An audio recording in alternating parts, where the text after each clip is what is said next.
Hello and welcome. This is Grant Hughes of Grant Hughes Investigates on YouTube. This channel evaluates all aspects of true crime. As you are aware, videos and live streams in this genre often discuss elements of crime that may be disturbing to some viewers. If necessary, take the precautions needed to avoid these feelings. Factual information related to cases is the key to fostering rational true crime discussions. Fortunately, you will find that here. Please hit the like button only once, share the video, and subscribe if you like my content. Thank you very much for watching.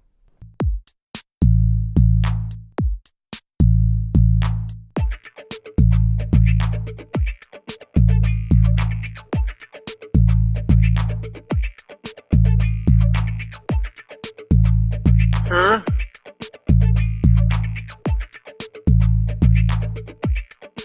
It's a house!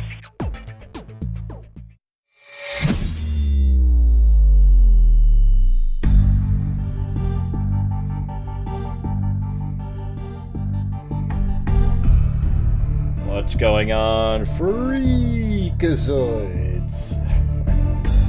How the hell's it going? So I was about to come on and do our, we're going to go over all the facts. You know, we'll all brainstorm together and put all the facts together because we're doing a reset of this. This case has been an absolute shit show in terms of the reporting by the media. And really just everybody, all the YouTubers out there, just absolute nonsensical crap that they're putting out. So we're just going to do what are the known facts, you know, things that are sort of, you know, some of them are like, I don't know if you could say a fact, but like, you know, obvious or well-known or something like that. But it's just been ridiculous.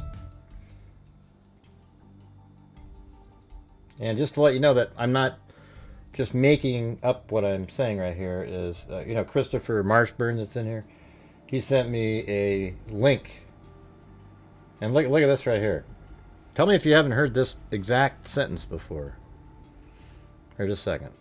I'm not sure where I gotta wait for it to load up, of course.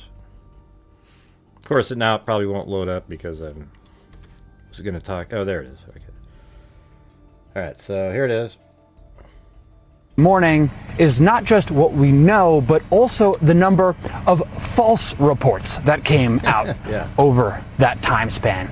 We saw multiple people, we saw reports rather saying that multiple people were arrested. That is not true, according to the Pima County Sheriff's Department. We saw reports that the home belonged to a former county attorney. That is also not true, according to the Pima County Sheriff's Office. And we saw a report that a suspect had fled the scene and later died by suicide, which once again is not true. And all of that speaks to an interesting and somewhat dystopian dynamic on the ground here, Jackie. And that is that there are hundreds, if not thousands, of members of the local, national, and international media here.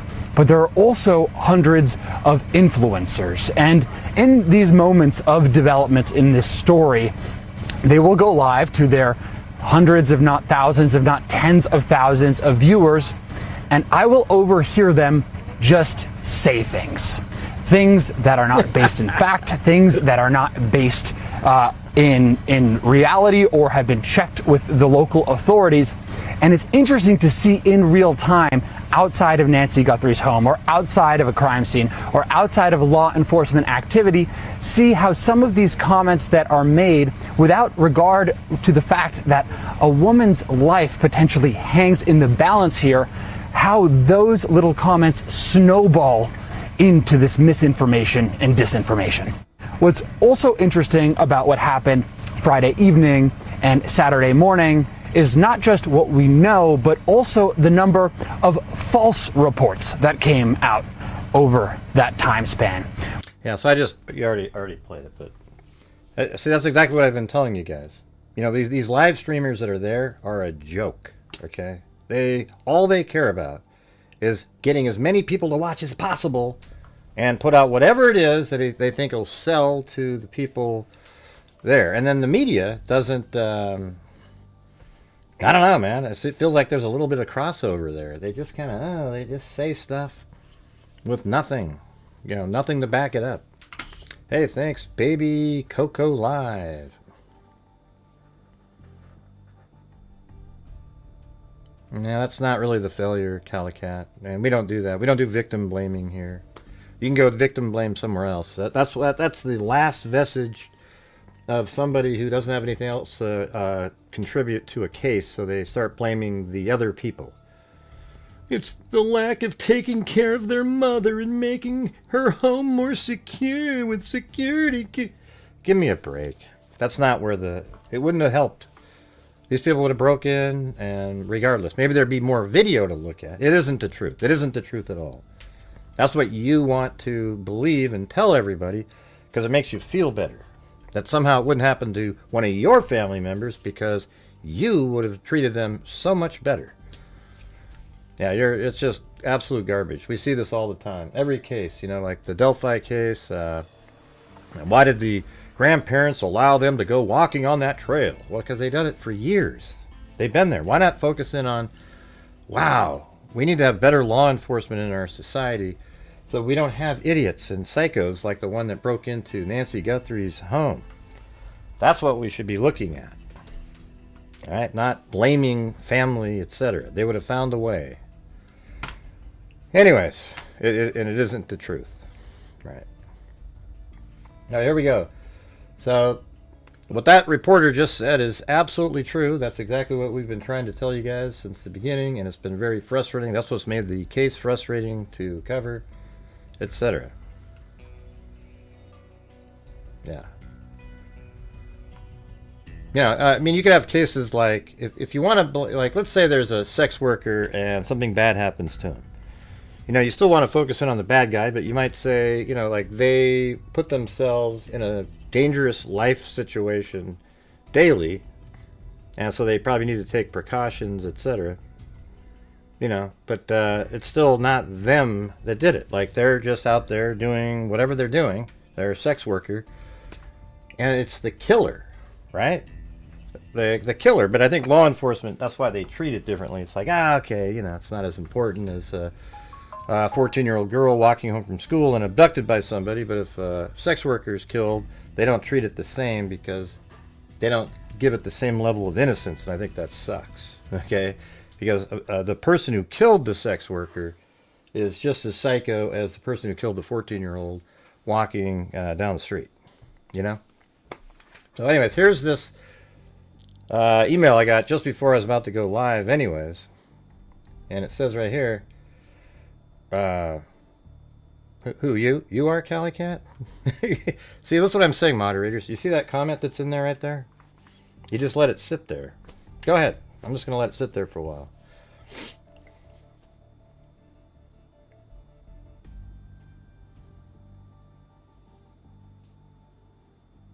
Yeah, there it is, just sitting there. Do you see that one, Sandy Shirley? No, you are. You're insane. You're sitting there blaming. The real problem is that the family didn't take care of her well. You're a joke. Okay, get out of here.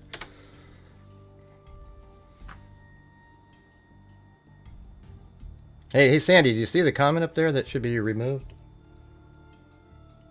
Forget it. All right, see you later.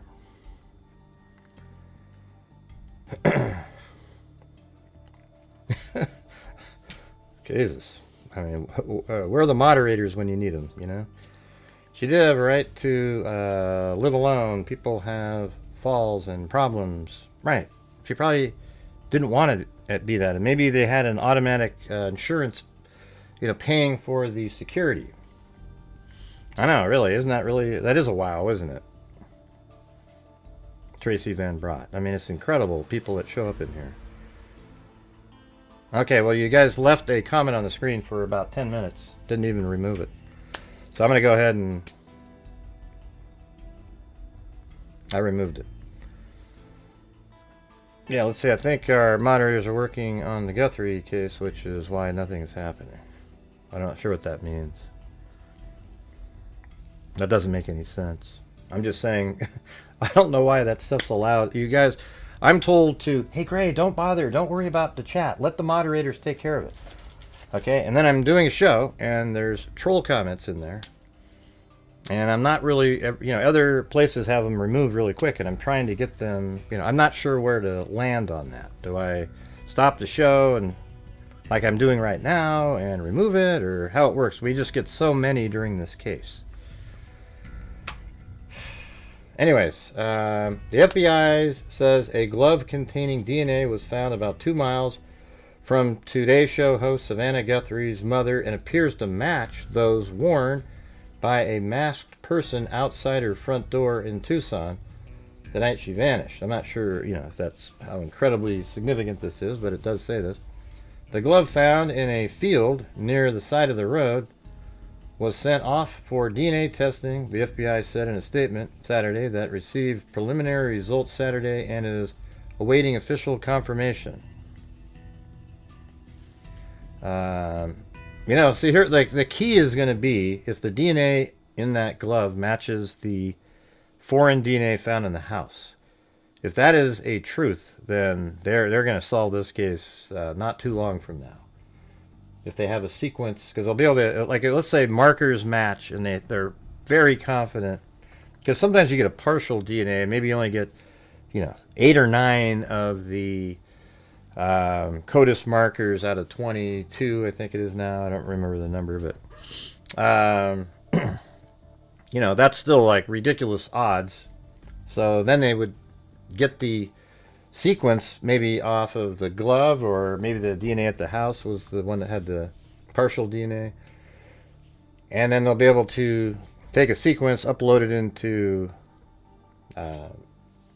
one of the places like GEDmatch, and see how many matches they get and build out a family tree, and maybe figure out who this is.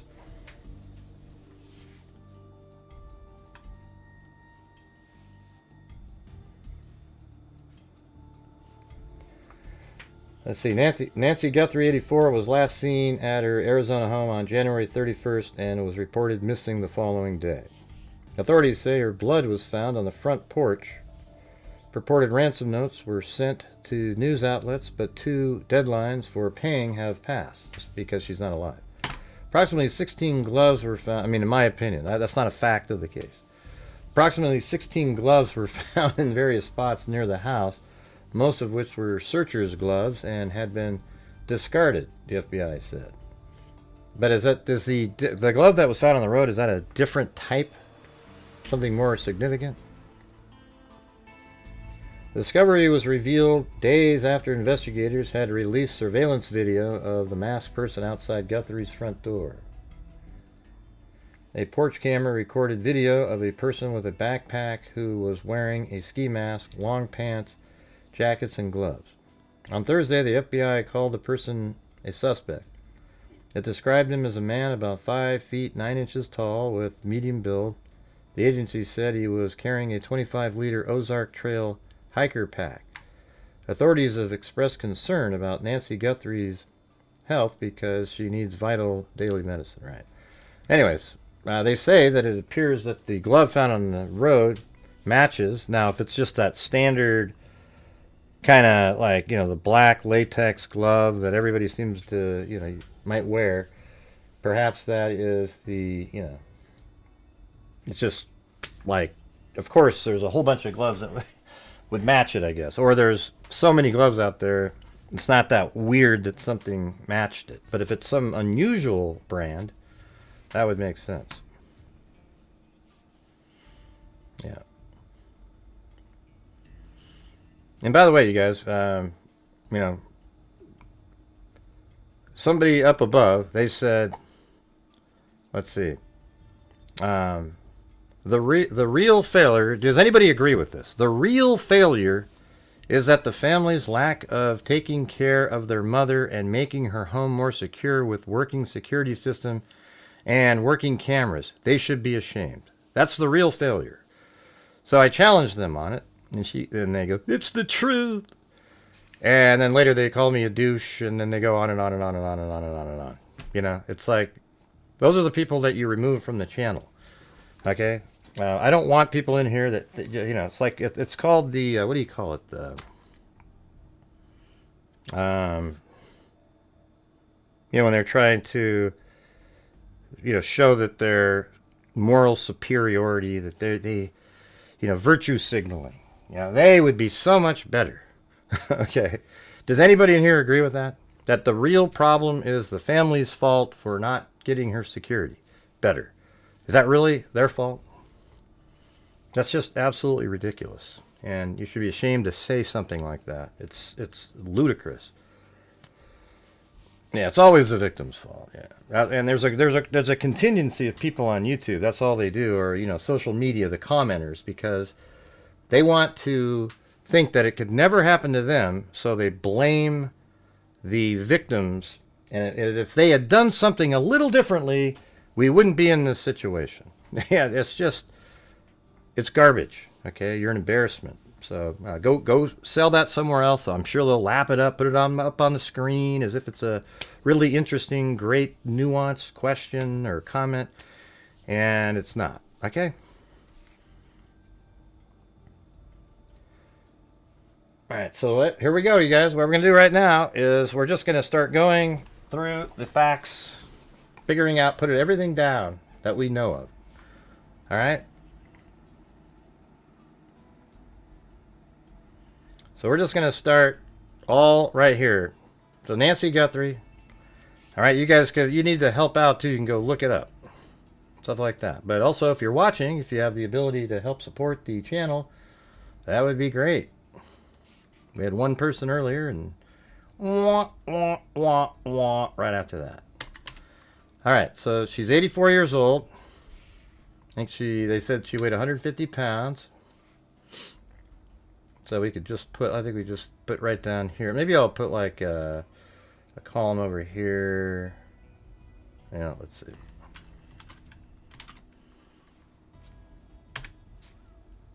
And then, then right below it, so maybe make her name, we'll just make her name bold or something.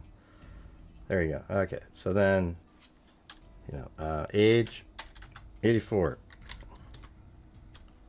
How tall was she? Does anybody remember that?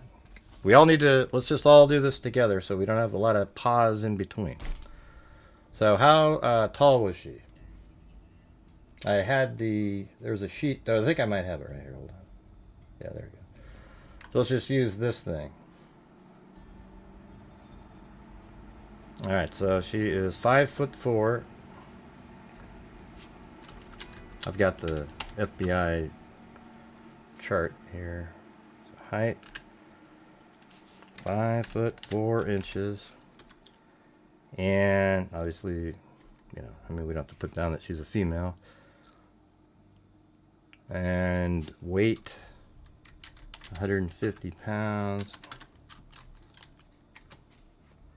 All right, then let's see.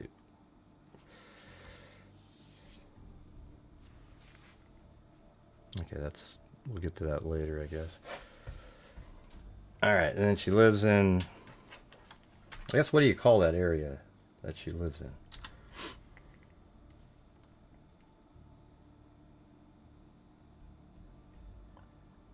Shadow Hills, is that the one? Does she live in the Shadow Hills area, like of the unincorporated Tucson area?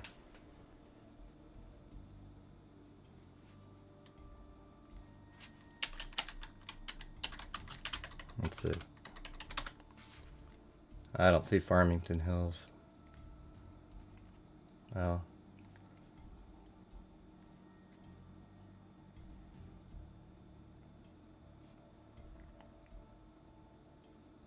Oh, jeez.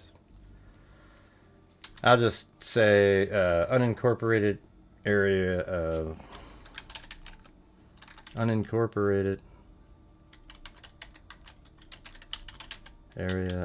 northern Tucson.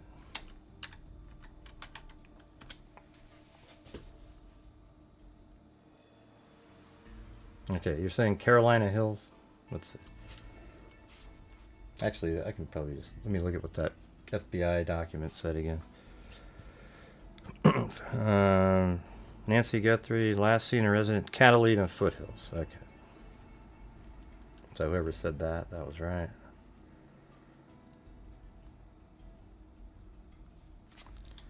Catalina foothills in northern Tucson. All right, got that. All right, and then she has, let's see, family. Maybe do like a sub thing here.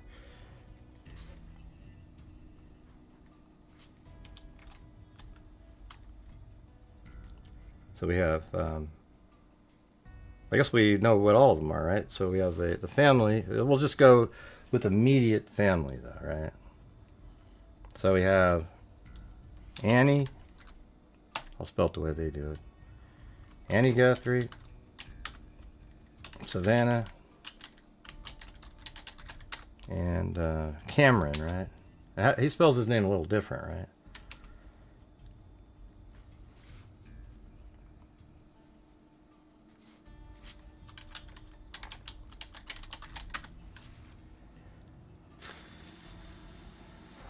God, I wish more people were interested in stuff like this. Is it just regular, just CA? Okay, just like that. Cameron Guthrie.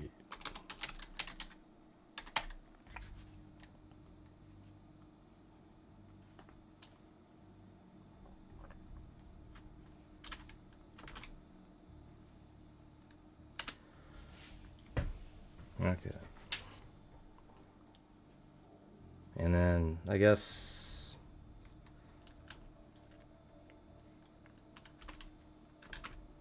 this would be a famous Today Show host. This one, he was is he retired, Cameron? Like a retired, I don't know, he was a pilot though, right, in the Air Force? I don't know if he's still working there or not. And then she's like a poet, you know, / artist for Annie. Thanks, baby Coco Live. You're the only person who's helped support the channel today. Thank you. Guess it's kind of boring for people, but we're just going to start over again, put everything together.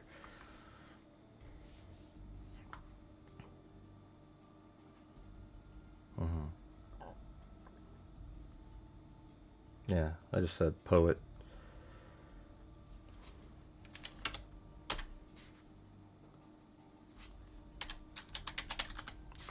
Okay, put that all in there. He's a colonel.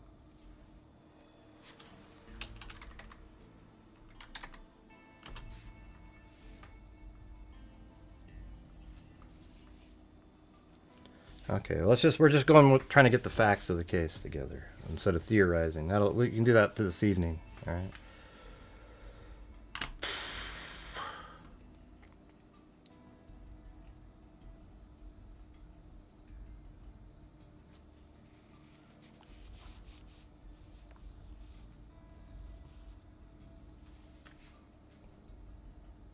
Okay, then she lived at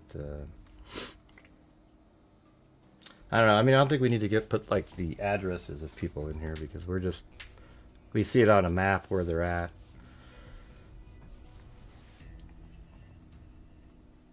Okay, so maybe, what do you think the next thing should be? Like the physical area?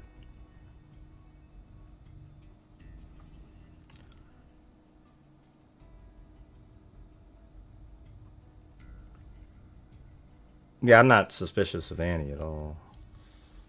I mean, way less suspicious of her than her maybe her husband. I mean, that's the thing. I think Annie, they're all staying together. Annie, Cameron, and Savannah. So there's probably the one, you know, the person, odd man out type might be the... I mean, here's the thing. We don't even know anything. You know, we see these people looking at their house and everything, and we're just going off of reporting. I'm just trying to get the factual elements of the case. Hey, thanks. M. Morgan. Or with cases is second to none. Thanks for sharing your God-given talent. Hey, well, thank you. Appreciate it. People, a lot of times, just absolutely don't appreciate anything that we do here. So it's nice to hear when we hear it. If you're not doing sensationalism, you're not winning. Okay? It's horrible. All right, so let's talk about the, I think sort of logical right now would be to go over the area, just the you know, the general area where she's living. Okay, meaning the Catalina foothills.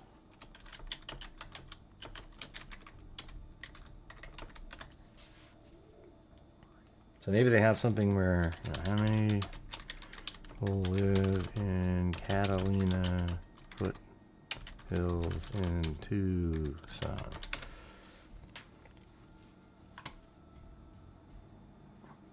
Okay, so there's 52,000 people about live in this area.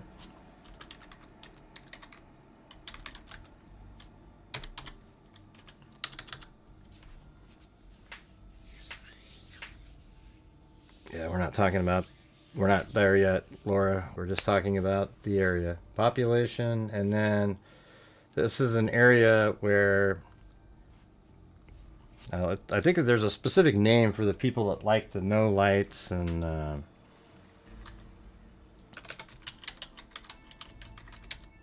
yeah, it's an unincorporated community. That's what this is. It says it right here. Catalina foothills, open spaces, and no street lights.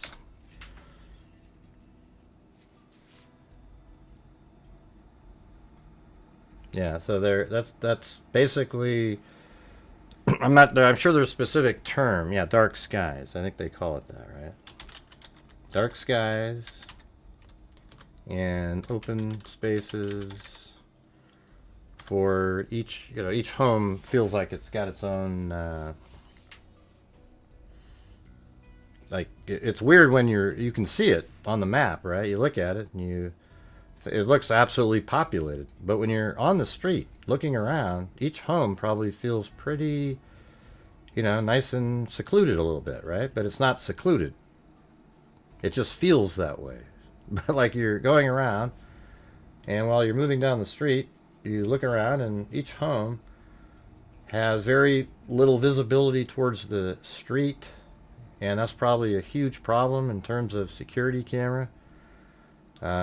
Hopefully in the future they just put cameras up on, well, I mean, it's, you know, there probably won't be another crime committed there for 50 years. See how it looks though? Just totally, everything seems secluded, but as soon as you go up in the air, it's not. There's homes all over the place. Yeah, you know, maybe on a side street like that, it wouldn't quite look as much like that, but now that's a cool house right there. I'd love to have something like that. Jeez. Basketball hoop and everything.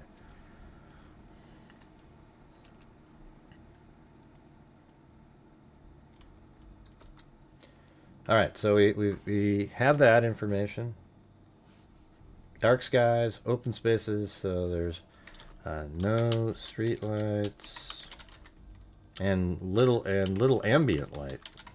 Yeah, that's what's part of it. So you kind of have to have your light sort of inset in, like above, with something blocking the view of the light to the streets.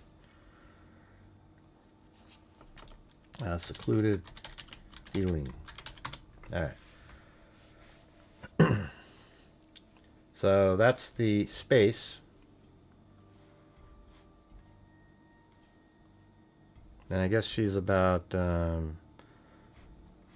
driving. I think we came up with, it was, I think I have a from a few days ago, a map. Let me just go back in time.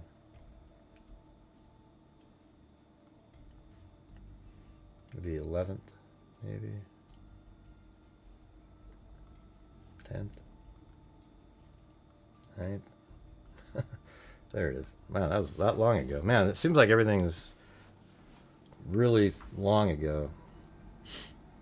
So Nancy Guthrie lived 4.2 miles in a car on the quickest route. Yeah, it's like 3.8 to 4.2 miles. There's two different ways from her daughter Annie's house. So 3.8 to 4.8 miles to Annie's house. And we have it right, not that one, this one right here. See that? And then there's actually another, these are the different routes. There's no straight route there. I mean, it's amazing. You know, the roads over here, I think you could actually write it down as a fact that if you don't have GPS, you've had to have been there multiple times. So I'm going to put it in there. There's no way you'd get out of there just quickly. So anybody who's going to commit a crime like that would have to know how to get out of there. And the only way to do that is if you've been there and you've sort of practiced and rehearsed. So she's like right over in this area, right there.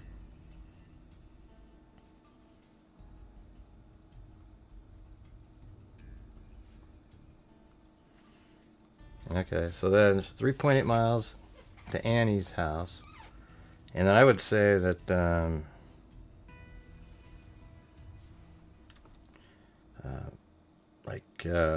surveillance be needed to get in and out quickly given the street structure.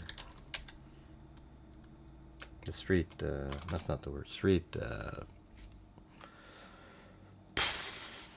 layout. Hey, it's another Coco. Coco love, man. We've got a lot of love from some Cocos tonight. Baby Coco live, and then Coco love. Hey, very cool. Hey, thanks for gifting a membership.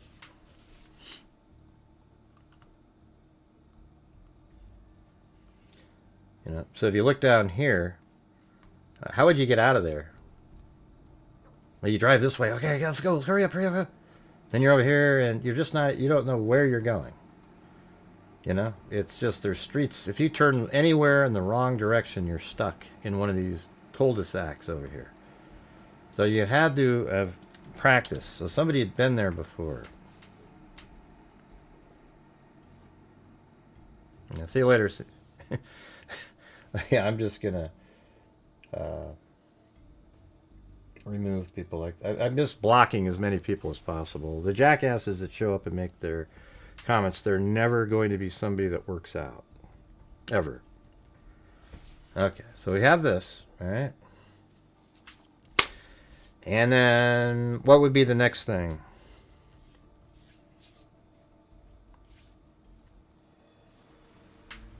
I was thinking, there's a lot of stuff I've been thinking about. How about we go over now her property?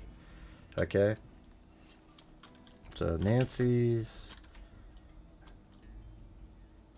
property. And I think maybe I will put down her address on this one. 5280. And that is North Camino. I think it's 5280, right? 5280 North Camino Escalante. Oh, that's right there. Maybe hers isn't 5280. Dang it. I thought that's what it was in my mind. Let me go back up to Google Maps. I know it's something like that.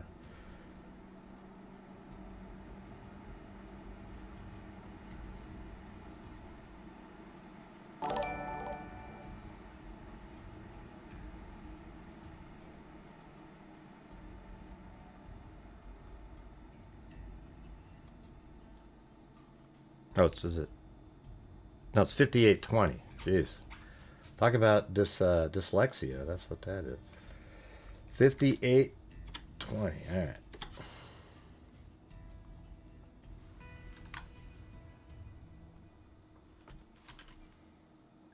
All right, and that's her address. Oops.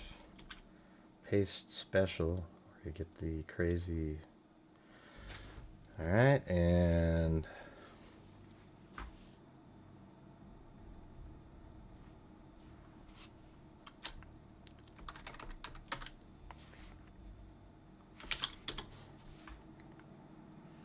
3,114 square feet. It's pretty big, man. There's no way those kids should have ever let their mom live in a big house like that. It's their fault, man. Let's see. It's 2 baths. Doesn't say bedrooms, but. And the house is worth $1 million, estimated worth $1,008,400. This is according to Zillow, right? So there you go. That's the. I guess I can put that there. Hey, thanks, Shelby Boo Boo and Wild Bill Wassman. So this is going to take a while, you guys, but I think once we have this, and then tonight, you're not going to believe this, but I found like 5 or 6 cases that are just, I think it'd be interesting to theorize and then go over some other cases that are similar. All right, and I'll throw one out there for you now, but it's pretty wild. So look at, here's one, just random one. Here, look at this. An 80-year-old woman was abducted by a man and woman in West Philadelphia and forced to withdraw $8,000 from her bank account. Police said Tuesday the victim was approached near 55th and Market Street on Monday. So this one, person's walking around, but it's still like this really old lady, right? Then, we have another one right here. This is Sheriff, 90-year-old woman abducted. Authorities in northwest Arkansas are searching for a 90-year-old woman who they say was taken from her home. The Bay Police Department on Saturday activated a silver alert for Lavinda Counts, who was last seen Friday afternoon. I think it'd be interesting to go over some of these other ones to have a better feel. And I got to tell you, almost every single person that did those is 40-something years old. It was just like, it was almost shocking. I couldn't believe it. When they arrested somebody. Right. It was amazing. So are you guys interested in that at all? Later? I think might help us theorize better.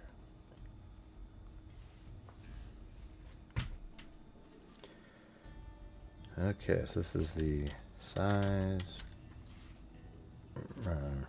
Rooms. It had 2 baths. They didn't have a number of rooms. And then they didn't have the number of bedrooms. Right?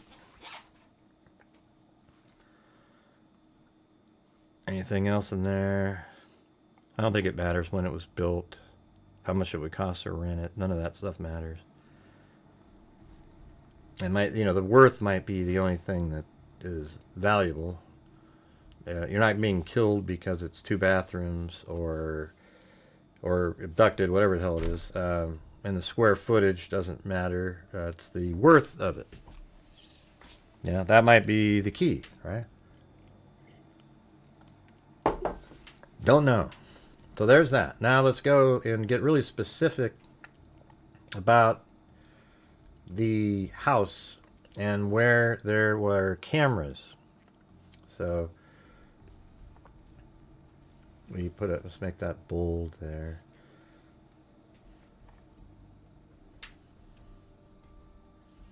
I think there were at least 3 outdoor cameras, right?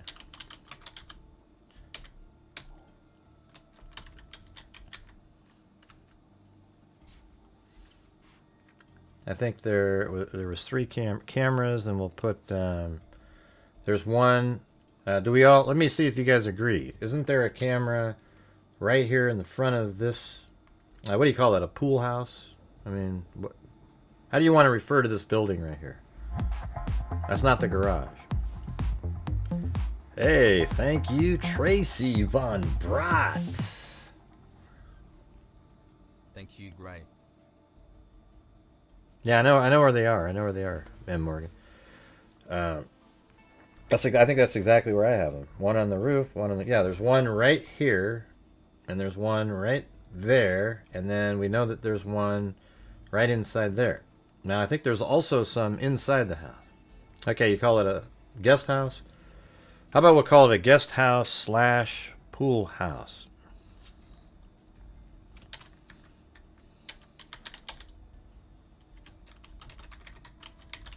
And then we'll say has two, let's see, pool house, one on the yard side roof, one on the driveway,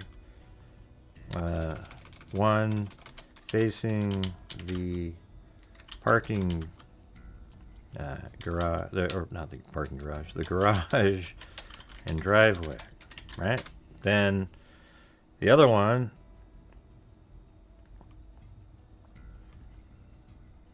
let's see, the other one would be on the house front doorbell. All right, got it. So right here, there's a camera right there. There's also one right over. God, you know what? I just wish I could. If I could have gone there with my 360-degree camera, this would be so easy. I would have put it on my drone, float in there. We'd see everything absolutely perfectly. Let's see. So we got one there, and then we know that there's one right there. You can even see it on Google Earth. So this has been there. That's not one that they just randomly. I thought maybe they put it there to surveil who came and visited. But they're right there. That black right there is the solar panel, and then right there, that little part that sticks out right there is the camera. All right. So that's what we know so far. And then there's also cameras inside, right?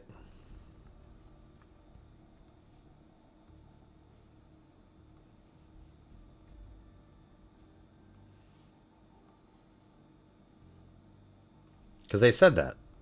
And we don't know how many are inside, but apparently there's some inside. Inside, unknown number. I mean, is that a fact there? I mean, it sort of seems like that's a fact, the way they described it. In fact, I think last night it was proven on the show. If you watched it, the sheriff said that, well, there was motion to, well, I guess that would be outside. That's the outside one. Yeah, so, now we've heard that there's cameras inside. They asked, are there cameras inside the house? And he said yes. Do you guys think that there is? Most people don't have cameras inside their house. How about we just leave that off of there for now? These are the ones we know exist. All right.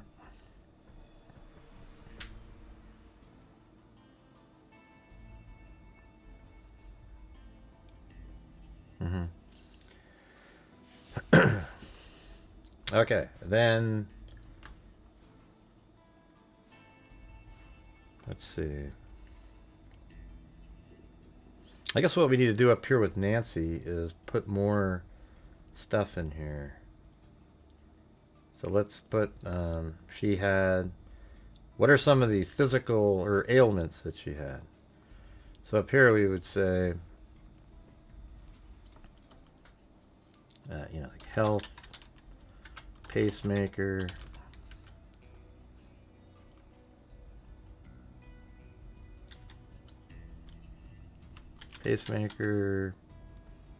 monitored by phone with watch extension.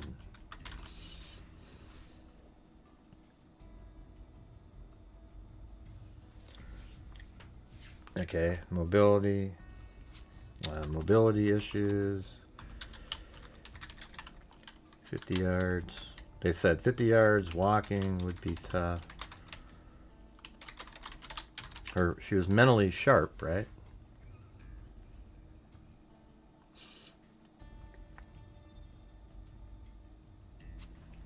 Mentally sharp. The E at the end is one of the players on the Blazers' last team starts with, has an E at the end. Does she have hearing aids? Is that a true statement?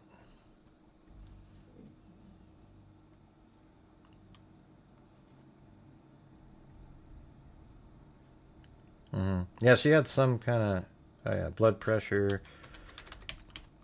She seemed to be on blood thinners. I'm not really sure how, incredibly important some of this is, but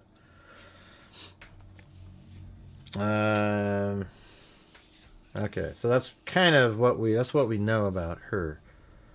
She had a pacemaker monitored by her phone with watch extension. Because with your watch you can walk further away from your phone and it still sends signals to the phone using Bluetooth. And mobility issues, 50 yards walking would be tough. Mentally sharp, blood pressure. Well, she was on blood thinners for sure, so maybe that was part of the blood pressure, I guess.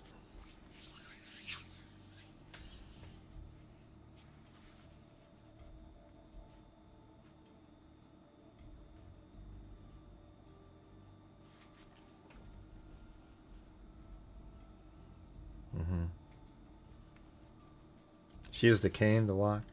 Is that true? When you say walker, what do you mean? You say cane and a walker? I haven't seen that she used a cane. Have you seen that? Is that a factual element?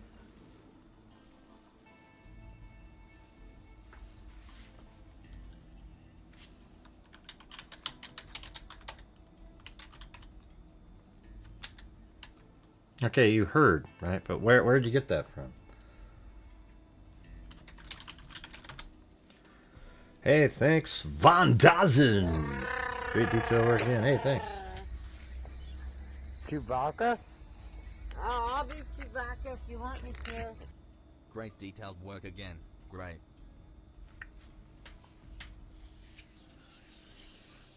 I'm just looking for a backup of the cane. I guess it doesn't really matter. We know that she has mobility issues.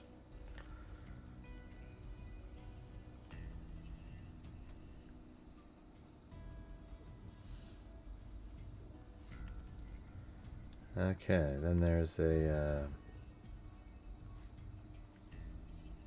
front doorbell camera. Inside of door.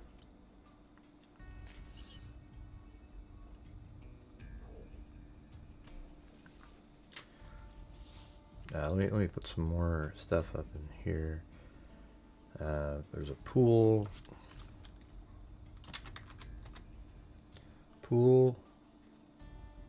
yard. Let's see, yard with a patio on it. And then we have the front sidewalk, walkway. 1 foot tiles leading to gravel path with two stairs to driveway.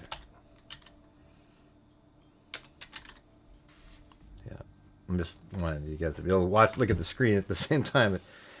Those are 1 foot tiles in there. I don't know if we need to know the exact make and model of the. Yeah, I've already put that in there. The walking issue could be joint pain. Sure. But I don't really care about like the diagnosis that much. I just want to know what was her limitations,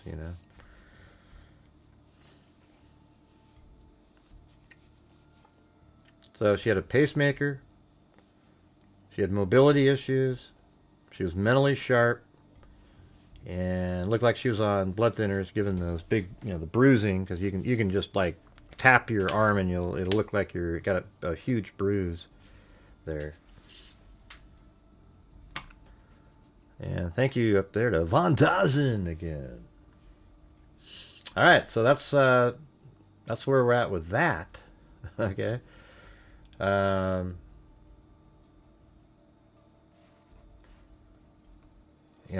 you could also, her camera would not, let me put that in there. Yeah, the house front door on the side would not film the street. Like only lights. Let's see, obstructed.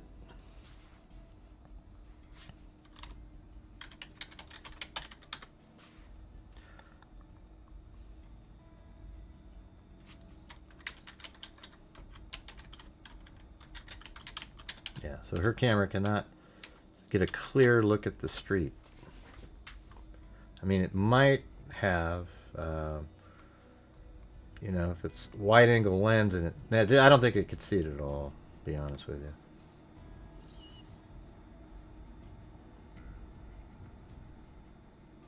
I mean, right there, I think if a car drove by, you might be able to see just part of it is leaving.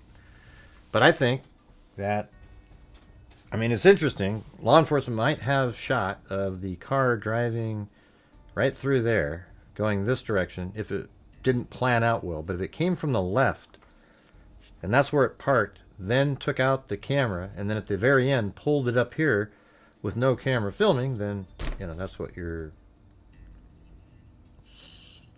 plan would be. But let's get the pool, yard patio, front walkway.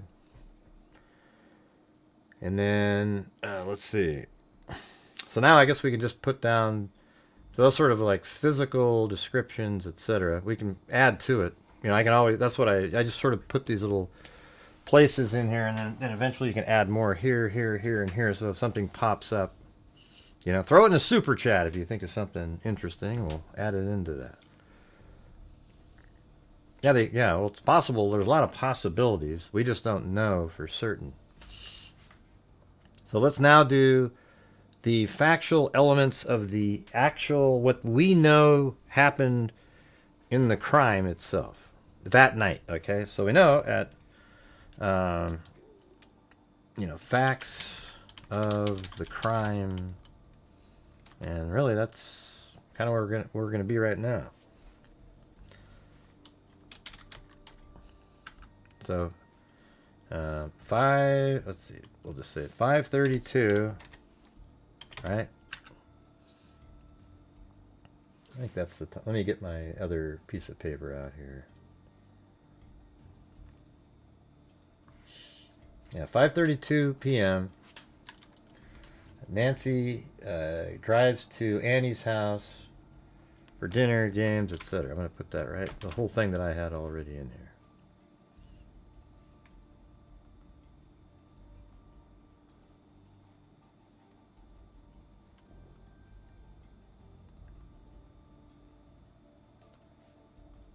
There you go. I like that better. The wrapping.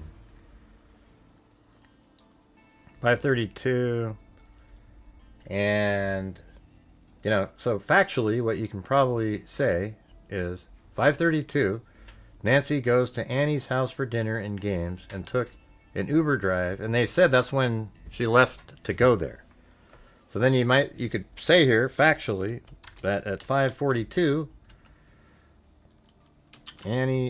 Nancy arrives at, you know, approximately 5:42, right?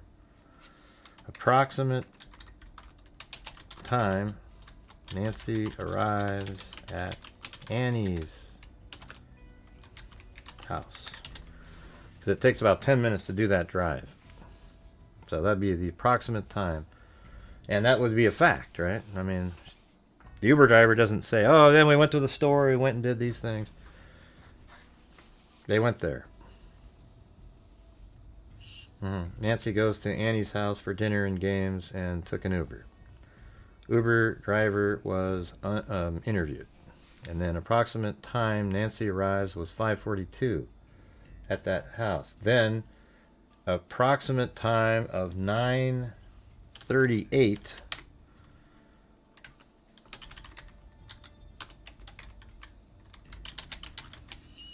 Let's see. Approximate time that Tommaso, and it's a fact, right? That he's the one that drove. I mean, he's not said that recently, but I think that's a known fact out there, isn't it? That Tommaso drove her home, right? Does anybody have? I believe that's a fact that's out there, but the sheriff says we're not saying who took her home, but I mean, haven't we heard that? Let's focus in on this. So, has anybody heard that?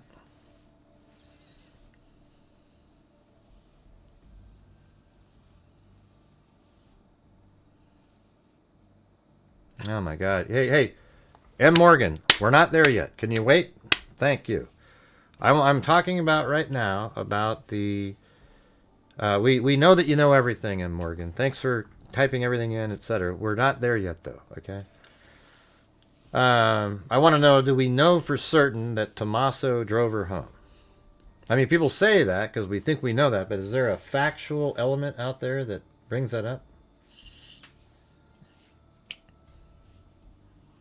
Yeah, we heard that in the beginning. I heard it too. So let's put it down as a time possibly. I mean, I know it's well, let's see. Approximate time, Tommaso.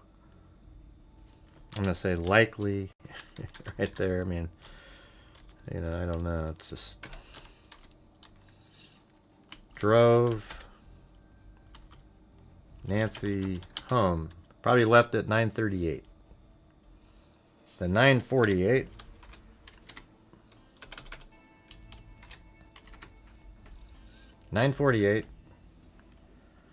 Nancy is dropped. You know what was interesting in the interviews last night? The sheriff said that, did she make it inside the home? And he said yes. So it's like they knew. I mean, but that information is coming from Tommaso. I believe she made it home. I'm absolutely convinced that she got inside the house. I think they know that she was in bed already. The watch is charging, her phone is charging. And all of that stuff made sense. I think she absolutely made it home. I think she was dropped off there. And it makes sense. Everything does. People say, how do we know she even made it home? Here's how you know she made it home. Law enforcement knows precisely where Nancy's phone was. Okay? And then her pacemaker stopped connecting to her phone. So that means it's 100% at that house. They know this. They know that it stopped connecting while at the home, and the phone was there, and it was sending signals from her pacemaker. I bet you it shows you from 9:40, 9:50 or so, all the way up until it stopped. It was at her house. They know where the phone was while the pacemaker was communicating with it. All right. So 9:48, Nancy is dropped off. And that's when, because, as the garage door opens. Then at 9:50, and I guess I should be putting, that should be PM there. Ah, shoot, I don't want it like that. Is military time okay for everybody, or?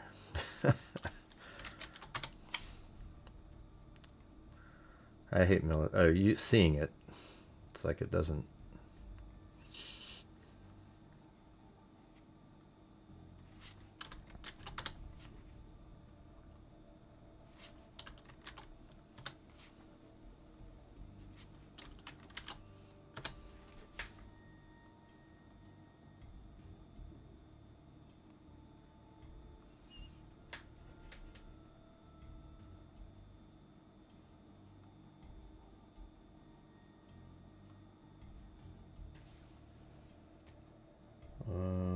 How about that one?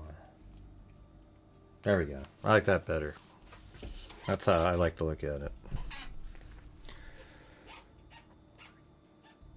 Yes, but not confirmed. All right, now we're caught up with you, M. Morgan. Yeah, she was just like, firing on all cylinders. All right, so 9:50. The garage door shuts. Right.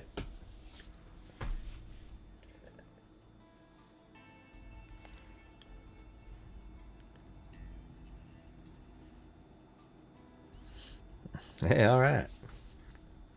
I'm glad there's some of you out there that actually like my show, you know.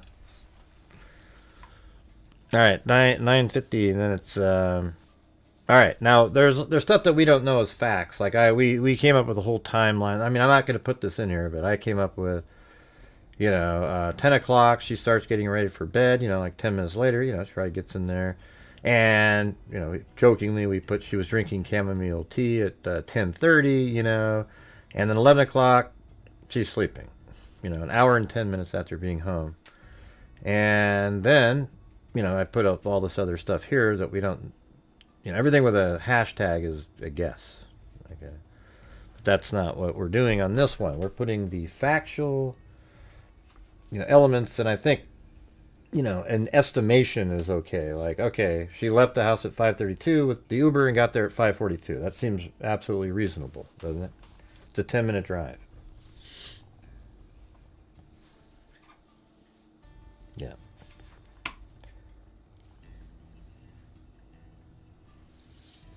All right, so then at 9, that's at 9:50, and then there's really, I guess you could say, I think it's probably a fact. Well, thanks, Coco Love. You know, sometimes it's just like last night was a absolute. I was trying my best to make it interesting, but it was just such a disaster with all the trolls coming in, commenting every 5 minutes, and they are trolls. People go, they're not trolls, Gray. They're just people. No, they are. They came in. They come in from a community of people, of absolute haters, and that's their goal, is to disrupt the channel and what we're trying to do. Right? And it's hard. Like right now, I'm doing a show, and we've had a lot of people coming in, but they just don't. This isn't interesting to them. It's not sensationalistic enough. So they check in and they check right the hell out, you know, and that's just, it's frustrating for me. Now, if I was sitting here going, ooh, oh my God, everybody, yeah, and blurting out garbage, they'd all be like, oh my God, well, this is crazy. Do you want to know the truth, or do you want to know whatever makes you excited? And it's not true. It's just, it's crazy.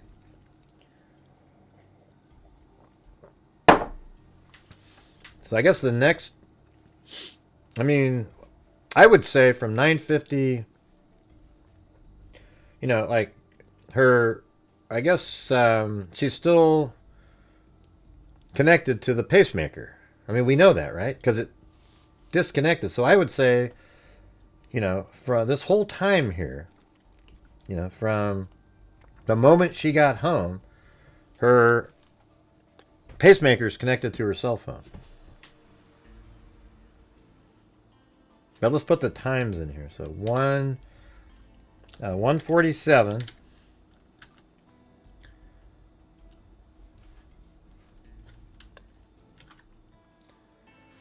I guess I need to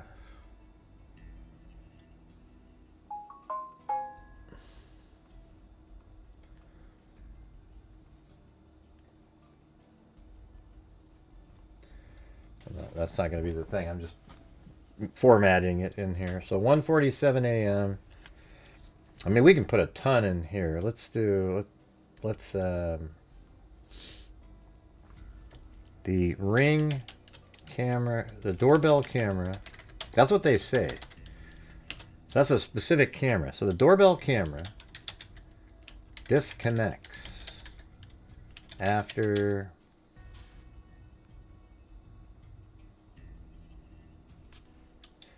a man wearing a balaclava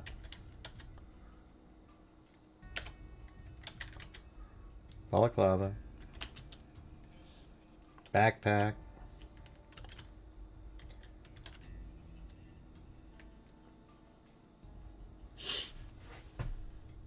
I wonder if we should just really break this. Forget the. Let's just do 1:47. Doorbell camera gets disconnected after, let's just say disconnects. That's it.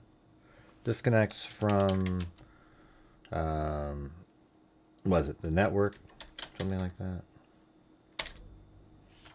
Or from Wi-Fi or something. And then, maybe right here is where we put in man at front door. Okay, so do you guys have, do they have the description, make and model of everything else that this guy had on? We know about the backpack, right?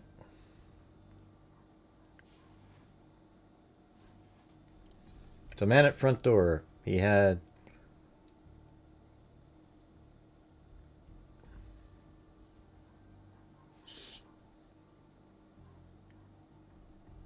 all right, I'll just say dropped her off. I figured he waited for her to go inside. Man at front door. Okay, he's 5'9" to 5'10" tall. Medium build with a balaclava with eyes and mouth holes. Actually, let me just put those on different.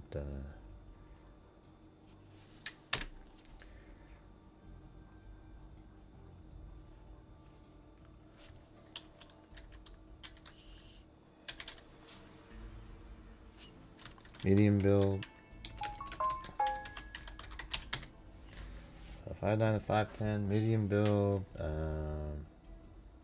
and then he had a balaclava with eyes and mouth openings.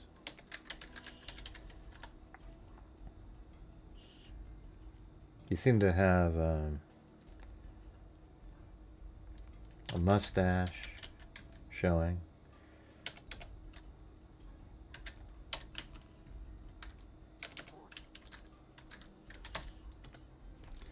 Let's see, I haven't watched any other channels, so I don't know. Yeah, thank you. And if you guys missed the beginning of the show, I'm going to play this again right now, because I want you to see that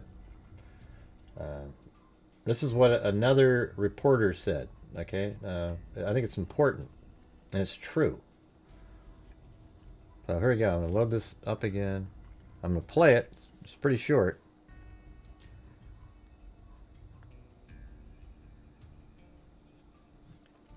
Yeah, not if he smashed the camera and it quit. They said it disconnected. So, yeah. Did he break it or what? I don't know.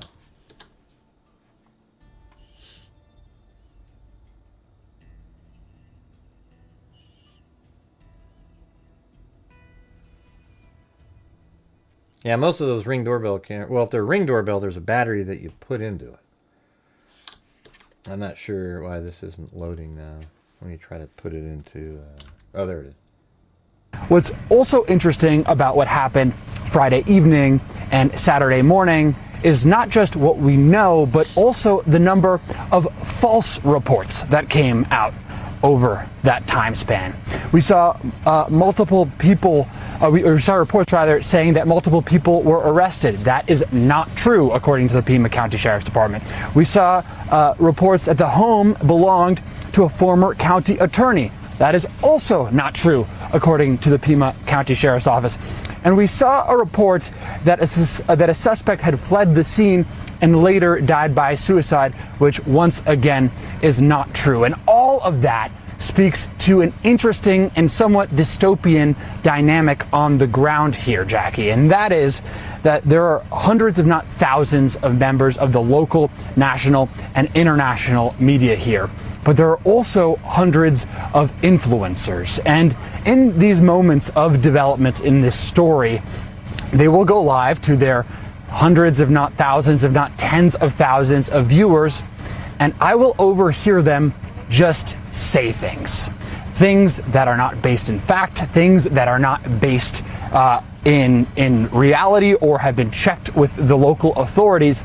And it's interesting to see in real time, outside of Nancy Guthrie's home or outside of a crime scene or outside of law enforcement activity, see how some of these comments that are made without regard to the fact that a woman's life potentially hangs in the balance here, how those little comments snowball into this misinformation and disinformation. What's also interesting about what happened Friday evening and Saturday morning. Yeah, you see that? Isn't that exactly what I've been telling you guys this whole time? Like literally every single day I've been telling you guys this. Especially those live streamer jackasses that sit there and you guys are so excited to go run around and follow and just they put out absolute nonsensical garbage but are laughing all the way to the bank. It's crazy. And that being said, if you guys like to help my channel, who's literally sitting here trying to do it the right way, that would be great. We're currently at only about a 20% of a goal, so I'd really need your guys' support if you like what we're doing here. Okay, I don't get 40,000 people watching because I'm not putting out bullshit. All right, so thank you. Appreciate it. All right, and then we had, what kind of backpack was he wearing? We have the specifics, right?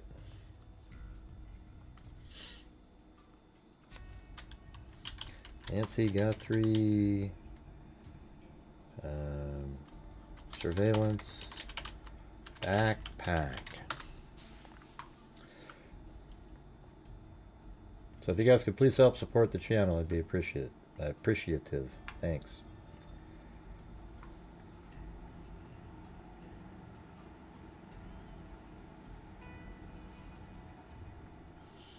Okay, 25-liter Ozark Trail pack. Trail hiker pack. That wasn't it. Jeez.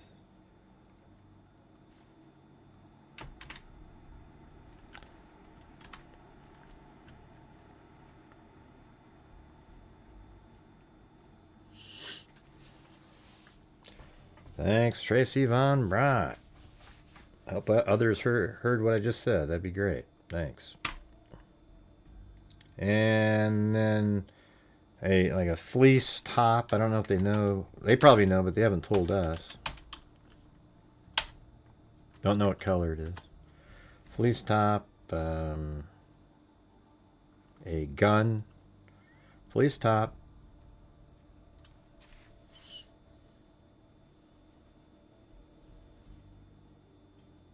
What kind of pants do you think those are?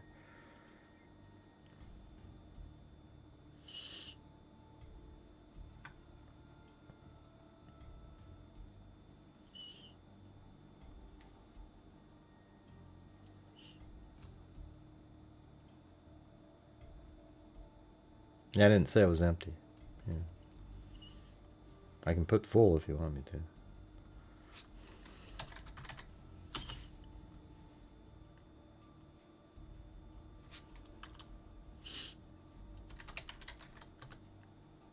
I mean, obviously, you know, shoes. I don't know what kind of shoes they are, though. And he also had a gun in front holster. All right, guys, could you guys please help support the channel tonight? That would be great. Or today, that'd be fantastic. We don't know if those are sweatpants. Don't know. Yeah, I'm not gonna put it. That to me, they don't look like sweatpants. I would actually say that they're not. You know, I don't see that as sweatpants.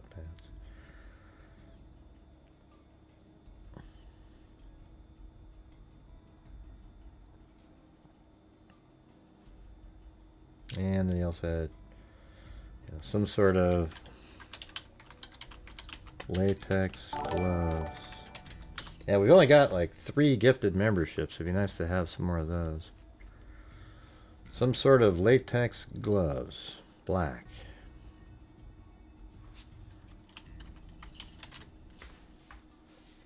Don't know. You know, latex, plastic, whatever they are. Rubber, you know.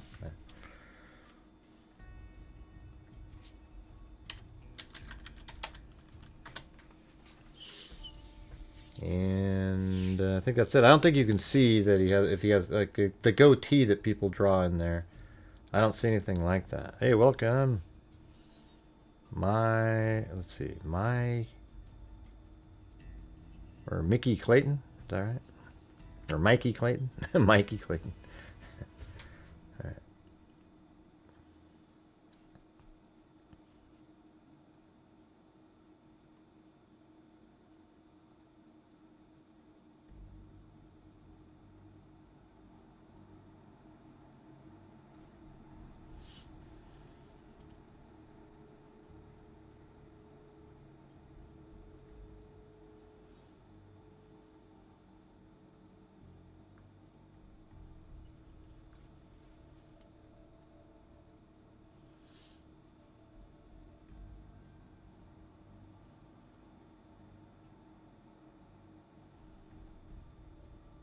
I don't know where those images that they had.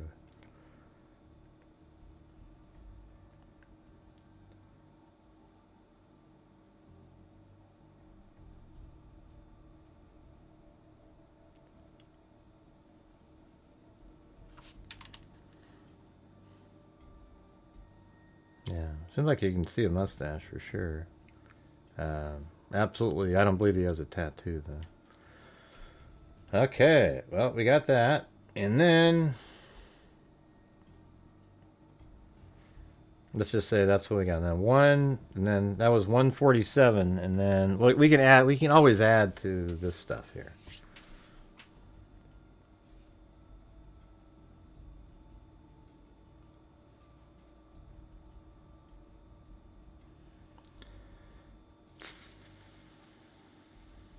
Yeah, I think it'll be solved. Yeah. I think the DNA is kind of the. If they don't get anything from the DNA, then it's going to go into like, oh man, it's going to be tough.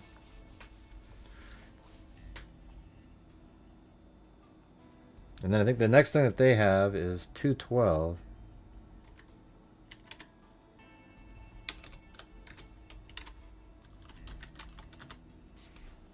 AM. Oops.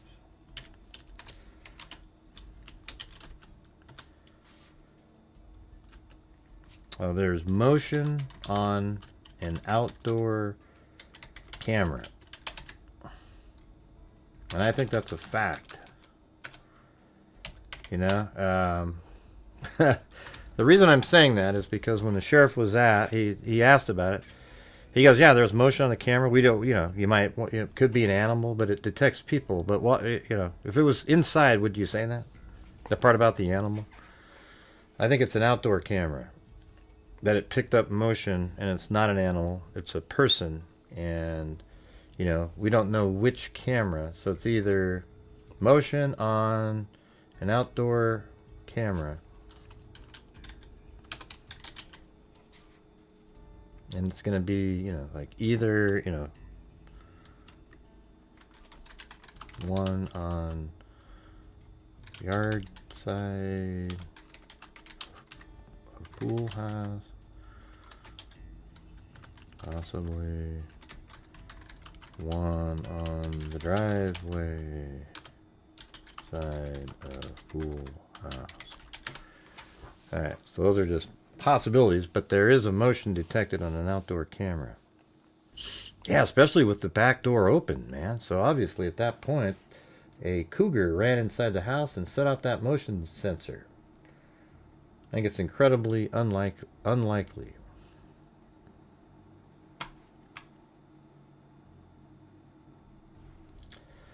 Man, I thought more people would be interested in doing this show. I'm just such a bummer. It's just, you have 290 people, but if I'm standing out front throwing out crap, man, I'd have 8,000. I guess next time I'm going to show up and I'll be the one sane voice at the scene. All right.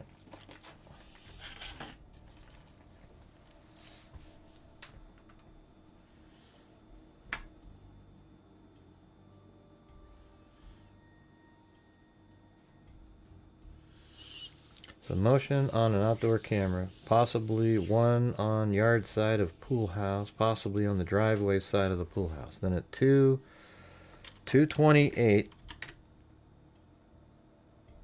Well, actually, I'm gonna, so it's certain that you could say, let's see,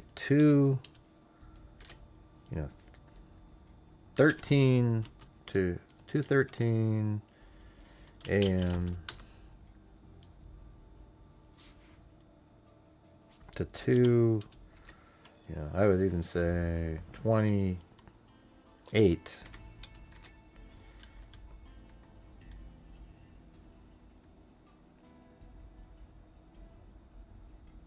a.m. Oops.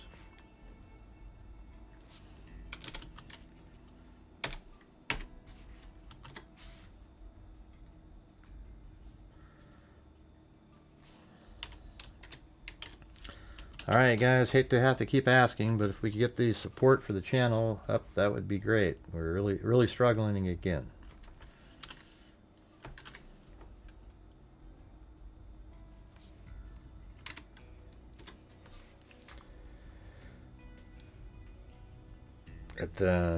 Nancy is alive. Or 212. Motion. Wait, we already said. I'm gonna put like 213 here. Hey, thank you, Elizabeth Capone. Very cool. Thank you. So I'm gonna say, Nancy alive. So Nancy's alive in house. And then 228, Nancy alive in house. All right, let's see, 228. See, this is where I wanna 228. I bet you if she was at the front door, it would still connect to the. Although there's a certain distance it would be. So we might marry up at 228 and the blood as being in the same time frame. But it's all the same thing. So 228, Nancy is alive and being removed from the house. Her pacemaker stops communicating with her phone. And there is expirated blood on the tiles outside the front door, indicating she was still alive as she was being removed.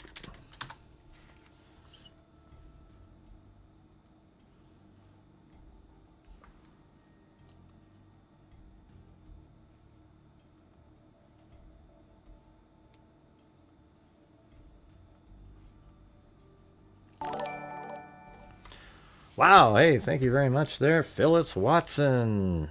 Very cool. Thank you so much. Really appreciate it. And don't worry, guys, I'll go to the scene at one of these days. I mean, if this kind of lingers on, I might go out there when it dies down for the nut jobs that are out there, okay? And then we can literally try to figure something out. And hopefully it's solved before then, okay? I don't want it to turn into a cold case. So Nancy's alive and being removed from the house. Her pacemaker stops communicating with her phone, and there is expirated blood on the tiles outside the front door. Motion on an outdoor camera detects. No, let's see. Motion is detected on outdoor camera, but not stored because of prescription issues. There you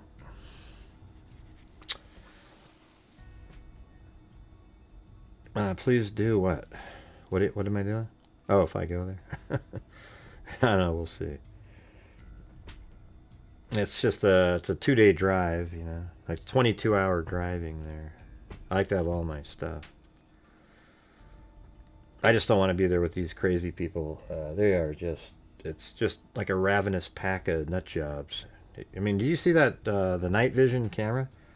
Those are all the social influencers. That whole pack of, that looked like there was a whole bunch of people there.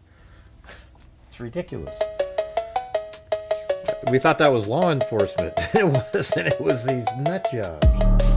Hey, thanks, Shinobi Business. Very cool. Thank you so much.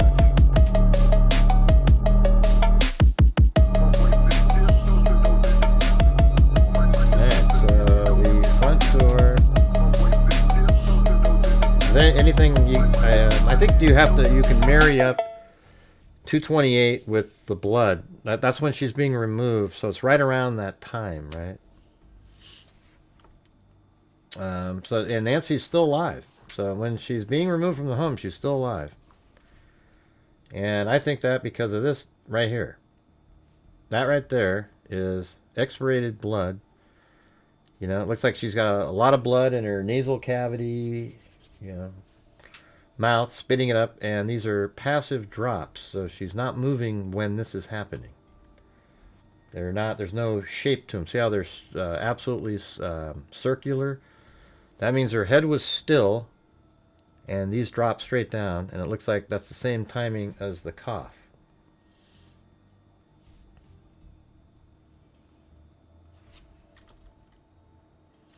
Nancy is still when she coughs, as there are circular blood droplets around the expirated blood.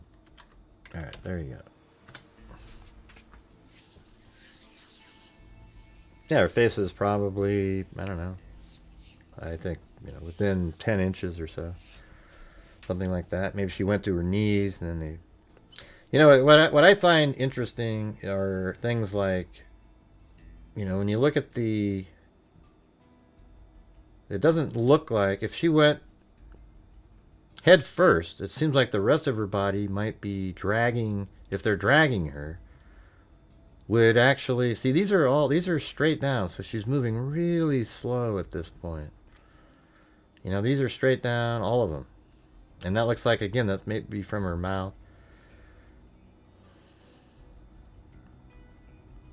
It's almost like they took her feet first out of there, or it's pretty bizarre, you know. Somebody thought maybe that's a footprint there, or like a partial print. You know, like if she's standing there coughing, you would think her feet would then step in some of it, but it's also possible to miss it since there's not a lot. You know, her feet could have hit to the left or right, or, you know.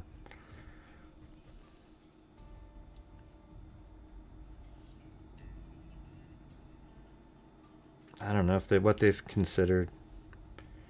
How would I know the answer to that question, Jacqueline?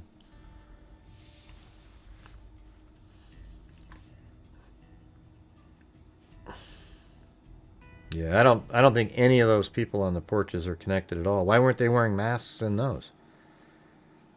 I think the person who drew the sketch actually learned of that video of the guy prowling and made a sketch that looked like that person.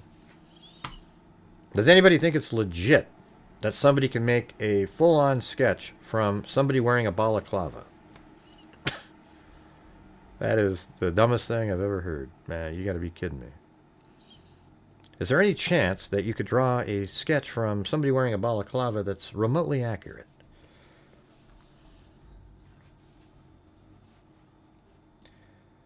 Yeah.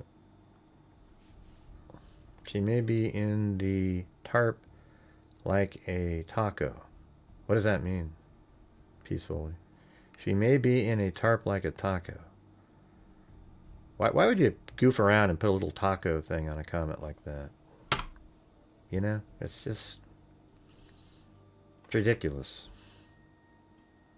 Sure, yeah, they're taking her out there, and her head's in the back, and she's dripping. You don't need to put a little goofy taco emoji in there. Let's see. I think this is a burglary gone wrong. Yeah, it wouldn't. You know, it wouldn't surprise me, to be honest with you. I'm sort of re-evaluating this whole thing. You look at the guy, and that's sort of what it's feeling like. But that's what we're going to do later. So we're trying to do the timeline here. So that's 228.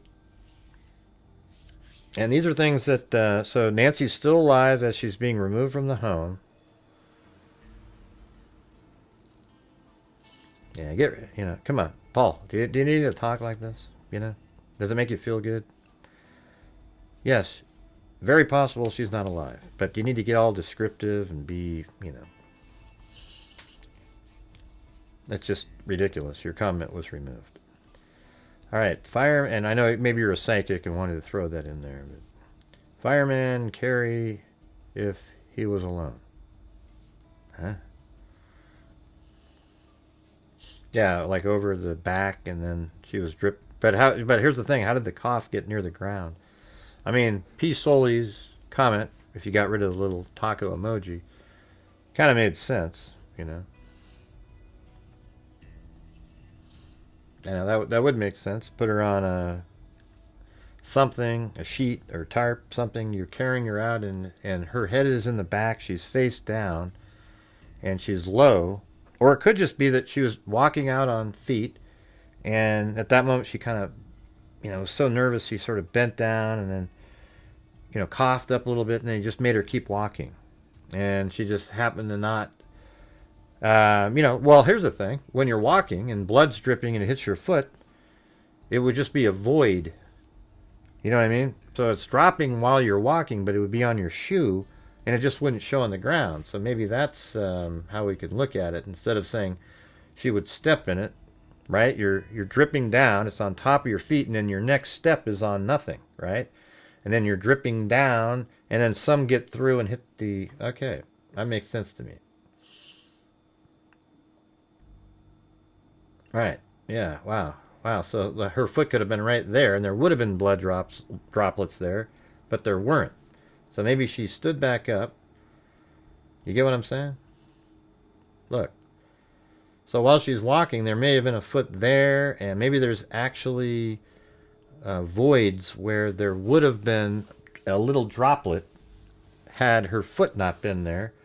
But the blood goes on top of her shoe, and then she continues out, and there's no footprints. You know what I mean? Does that make sense to you guys? It does to me. Oh, God. Here we go. Let's see. The guy looks...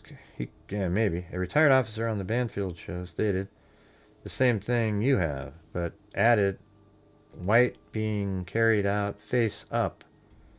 Her head fell to the side. Okay, well. Her head fell to the side. Yeah. But you notice how everybody on these other shows never picked up on the expirated thing until later? We were talking about the first day that I saw it. I go, wow, look at that. And then I told Ashley Banfield about it. And she's like, oh, really? You think so? And then now she's got experts on talking about it because I'm not an expert in it. I just know what I'm looking at.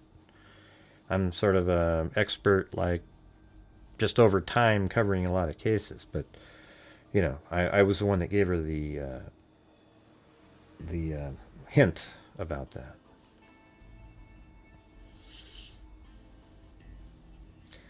So, but don't you think that? Like, when she's walking out, the blood is dripping down and might just land on her foot. So it's not like there's blood on the ground and you're stepping through it. She's moving with the blood, and anything that hits her foot, it just doesn't hit the ground, but any droplets that go through, boom, hit the ground there. See? That's what's cool. So what was the part about carried out face up and her head fell to the side? Why does he think face up? I mean, it could be face up. None of us know, you know. I mean, I'm just saying, what would make them think face up? It could be that her head was kind of, well, I guess face down would mean your head is dangling off the edge. But if it's face up, then her head just kind of goes off to the side, I guess. I don't know. It's hard to say, because you know when you put somebody like that in a towel and you're moving them, you don't let their head dangle off the end. You put their whole body on it, right?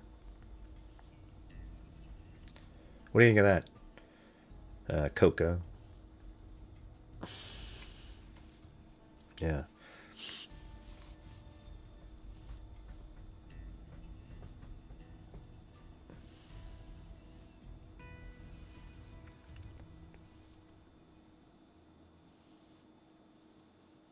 Okay, well, go watch it. It does look like he is about to knock, then stops. I don't think it looks like that.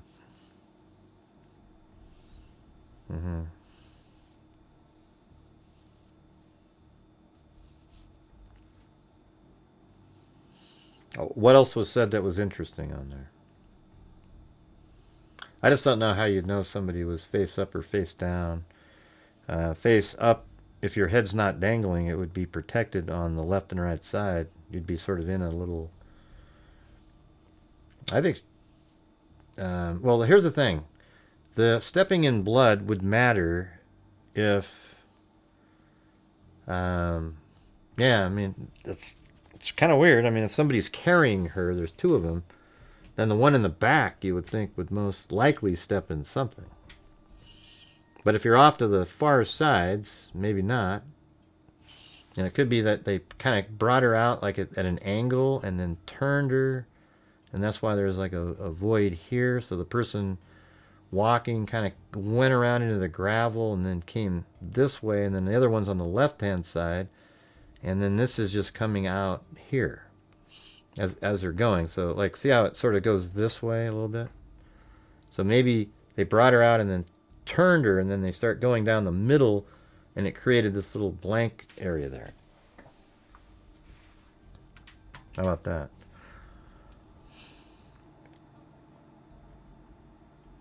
I already talked about that, Graham. That's what we're talking about, Graham. We've already talked about... Look at these people who show up. Hey, I'm interested in the finer blood spray. More like she coughed and sprayed blood. That's what we were just talking about for 10 minutes straight. I'm the one that found it on the video a long time ago. Having a deja vu moment. Yeah, that's kind of crazy, isn't it? So right here, if you go, look at it from this angle, the person comes out and walks over in this area maybe, and then they start turning her, and then they go down, and the other person's over here to the left. So they're not in her blood because the blood is dropping in her lane, and the other people are on the left and the right, and they avoided stepping on it. They maybe came over there, and then boom, like that. Wonder if she opened the door and they hit or shot her as she answered the door. No, that's not how it worked. We already know that. That's just not the case, Hillbilly. Let's see. And you know how we know that, Hillbilly? You want to know how we know that? It's because it was disconnected at 147.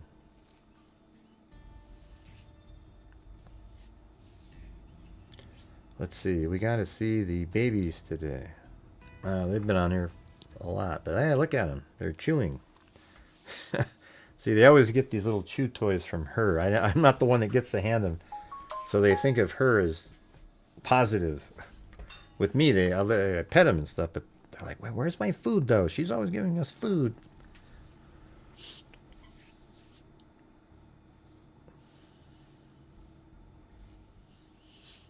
Let's see. So there's blood outside. Oh yeah, and by the way, see on that camera footage, you don't see blood outside. On the surveillance footage, there's no blood outside, so it happened after that. So it's just extremely likely that this is the moment she's being removed from the home and being abducted. You know, everybody can come up with random theories and whatnot, but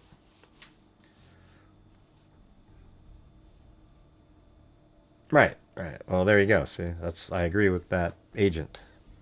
I've never agreed with people saying that she came to the door. It sort of was something we talked about one night because they changed the... Oh, yeah. So when TMZ said that was the timeline was incorrect and 147 is actually the time that it recorded motion, then it was like, oh, wow, so is that what this is then?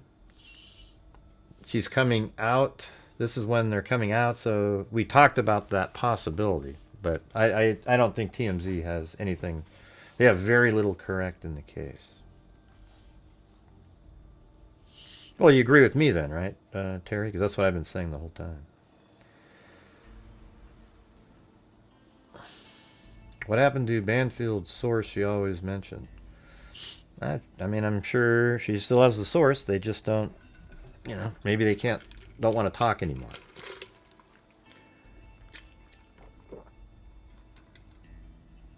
You see how that works, though? Whenever it's like an expert or an FBI, everybody goes, yeah. Do you hear what the expert said? And I've already said all the same things. But when I say it, it doesn't mean anything to people. But it's weird, you know? It's like, I feel like if you do this true crime I've been doing it for 12, 13 years, covered thousands of cases. I think I have a really good grasp of what I'm looking at. Isn't that strange, though? You have to have the little, like sometimes we've seen detectives and former officers that don't know what the hell they're talking about on cases. But because they're the ones saying it, it starts all these rumors, and everybody believes it. And it's just not accurate. Yeah, so we talk about it here, and then you guys can go, when you're watching the other people, you can go, wow, that's what Gray said on his show. Like every single time. Yeah. I could write a book on how many times I say stuff, and then 2 days later, they're saying it on Fox News or CNN or one of the podcasters out there, and nobody ever mentions, wow, this other guy, he was talking about it a long time ago. And people will say, gosh, Gray, you're always tooting your own stuff. Well, you know why? Because I always see in the comments that people don't say, hey, Gray.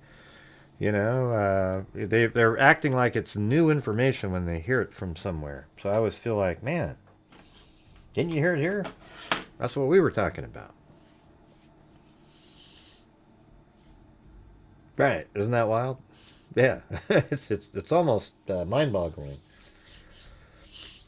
Hey, look at that. Is that Aga Gaga? That seemed like you changed the way it looked or something. Aga Gaga! Let's see. Drinking champagne could reduce your risk of... Wow, what the hell is Clancy doing over there? Could risk of cardiac arrest. Wow, cool. Hey, I guess you gotta drink champagne.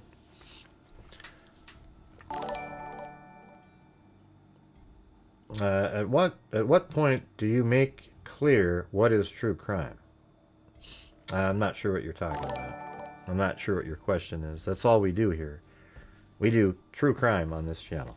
Unfortunately, because of the horrendous reporting and even, you know, total news outlets and everything, this case has been one of those ones where you think you're reporting the truth because it's been reported on news networks, and it's false. So then you have to throw everything out. That's what we're doing. Last night, we just started all over again.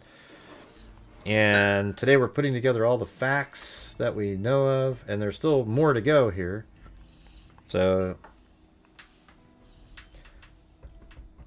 and I'm going to put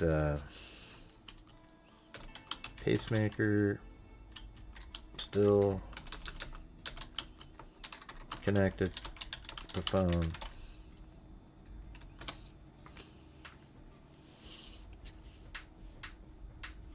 There's a lot of really interesting elements. That whole pacemaker thing is really... And you know that there's going to be, like people said, on the pacemaker have suggested out there that I wasn't the one that suggested that that there would be sort of a spike on the what's being communicated from the pacemaker when she's being encountered by these people. That's just not 228, and it's never been told that there was a time that this happened.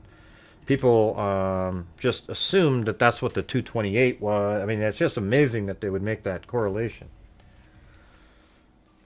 I think that the first two ransom notes that Savannah responded to, I think law enforcement believed that the people who wrote those had knowledge of the case. However, there's a possibility that they just got the information from the news. And that could just be the... I actually think my thing is it was a... I think my original theory was something like a murder for hire, and then the whole ransom thing is a red herring. But it could have been it was a hired ransom by somebody else. Two, maybe that was my original one, like a hired hit ransom. Like a family member had somebody else abduct her for ransom, and then maybe something went wrong, and they're still trying to get the money. But but it's weird too, because why wouldn't you just try to get the ransom? Because the Savannah said that they would pay just to get her body back in her second video.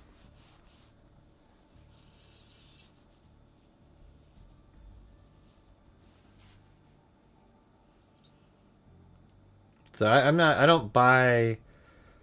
And then I started believing in the other ransom stuff because of what was going on the other night with all these different people, and it seemed to sort of match the ransom. The Bitcoin, give us 50,000 in Bitcoin, and we'll tell you who's involved, and then we'll give us the other 50,000 after you arrest the people.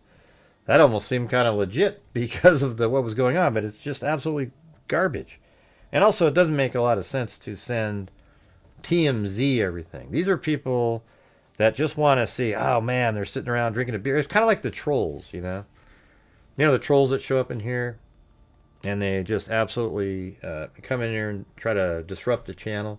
It's the same type of behavior where they sit around and they want to see the reactions and what people are saying, and they get a sense of sort of self-worth by creating that. You get what I'm saying?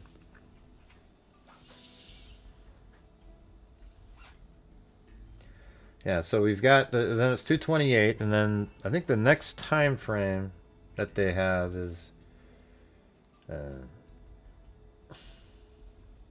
let's see, we don't know what time the church friends called Annie, though, right? We don't have any idea. Does anybody know that?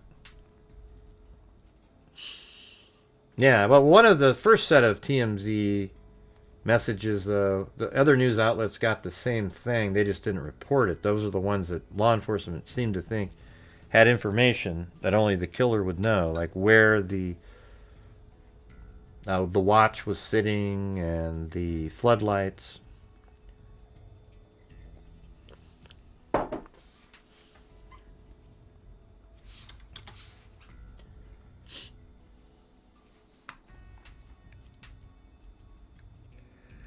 All right, so 11:56 a.m. So well, we have to say sometime before. Oh, actually, 11. I'm just gonna put a.m.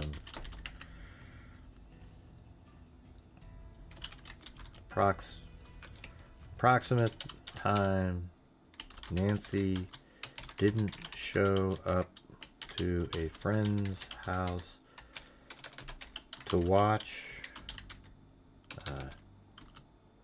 church streaming, watch a New York church, let's see, watch her daughter Savannah's church service Approximate time Nancy didn't show up to a friend's house to watch her daughter Savannah's church service on a streaming service called Annie. I mean, it's probably, you know, between 11 and 11:45 or something. Oh, so I just randomly got the right time. See that? I guessed that. Approximate time. I'm sure it's not exactly 11. All right, and then 11:56 a.m. Family arrives at Nancy's home. Then at 12:03 p.m. the family calls police. And then 12:15 p.m. patrol arrives. All right, there you go. There you have it. There's more detail in here. So approximate time Nancy didn't show up to a friend's house to watch her daughter's Savannah's church. Jeez, where'd that come from? Church service. All right, so here's what we got so far in this. So let's read this and then see if we can find other things. I'm sure there's a hell of a lot more. And you know, there's something I've been thinking about. I think law enforcement, you know, I guess this is theorizing, but I think that they have camera footage that they've seen, and I think they're not entirely certain that she was removed. You know, like they can't find the car leaving an area at a specific time. So that's why they keep looking around in this area, like the guys at the house they went over to the other night. The gloves over here. Seems like they're flying around with this little helicopter, I guess, apparently with a sniffer or something like that. It seems like they're really focused in on this area still. Isn't that interesting? We don't do correct in here. We don't get the correct. Okay. Yeah, we don't put that in here. And the reason we don't do correct in here is it's a funny story. I used to work at this bank, and there's this lady who absolutely didn't know what the hell she was doing. And she'd always have me come over and help her. Or she'd come to my desk and be like, hey, can you show me how to do that? And she'd stand up, and I'm sitting down. And I'd be helping her. And the whole time I'm helping her, she'd say, correct. Correct. And I would say, I know I am. I'm telling you how to do it. Correct. And I realized after a while that every time she'd come over for help, that she would say that, correct, as if she's helping me. So all these people walking by would think that I'm asking her questions, and she kept saying, correct. Correct. All right? I already know I'm correct. You know, like when I'm saying something, I already know that, right? So I don't need you to tell me that you're correct. You get what I'm saying? So when everybody types correct in here, it just, that's all it, because there's nothing against you. You didn't do anything wrong. That's just what I hear. Correct. Hey, wow, thanks so much there, Tom Pascal. Yeah, no problem. So here we go. Let's just go through this, and then anything that we, you know, come up with that you see outside of it that you know is a fact related to this. I mean, they did find a glove, right? Is that something we put in here? Oh yeah, no, we've got more to go here. So I guess we can put like other facts. So let's do the other facts now. Foreign DNA found in house. Okay, that's absolutely something. What else? And thanks so much again there, Tom Penn. I wish the cat eye audio, I wasn't able to get it to play anymore. I don't know what the deal is there. I think I must have turned something off. Nah, I think they were leaving right... No, they couldn't have. P-Skull. You know why? Because her pacemaker stopped connecting to the network at 228. That means her body was gone. So if you want to say that maybe somebody else stayed behind and did something else, okay, but that doesn't really make sense. And then a glove was found. We have that. That glove was found. It's right over here. So as a crow flies, you know, the straight flying ones, 0.85 miles. So we can say a glove that the FBI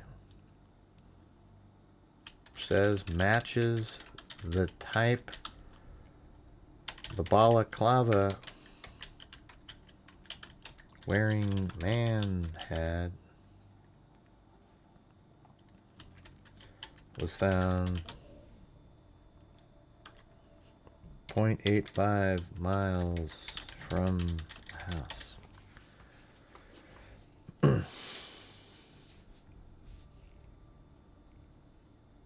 No, I mean, I said it stopped connecting to the phone. Yeah, that's what I said. I mean, I said it all day. I don't know if I accidentally didn't finish the sentence on that one. Her pacemaker stopped communicating with her cell phone or her watch to her cell phone at 2:28. It had been communicating with it all night. The FBI knows exactly where that phone was, and if it was connecting to her pacemaker and communicating, that means it's wherever Nancy is where her phone was at that time, up until 2:28. 2:28, she was separated from her watch and her phone. That's really all you have to look at it. The phone was basically a beacon showing exactly where, and her watch was showing exactly where Nancy was because of her pacemaker that was connected through both of those.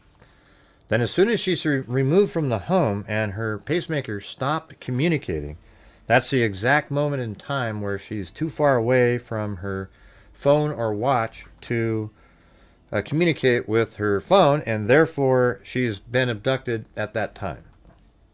Do we all agree with that? There's really no way around that. Because law enforcement knows exactly where her phone was between 9:50 at night and 2:28, and even up until they got there, it's sitting right there in the house, crystal clear.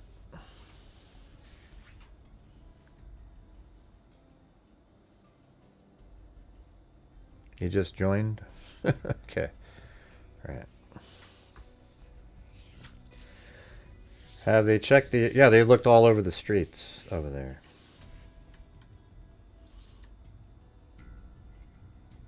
The foreign DNA found in the house, a glove that the FBI says matches the type the balaclava wearing man had, was found 0.85 miles from the house. Now, the question I'm going to say is, man, if they can get DNA, the foreign DNA in the house, if that matches DNA on that glove, that is a, just absolute breakthrough moment. Holy Grail, whatever the hell you want to call it. The case would basically be it'd be able to be solved because they're gonna do genetic genealogy on the DNA with sequence if you got a full sequence.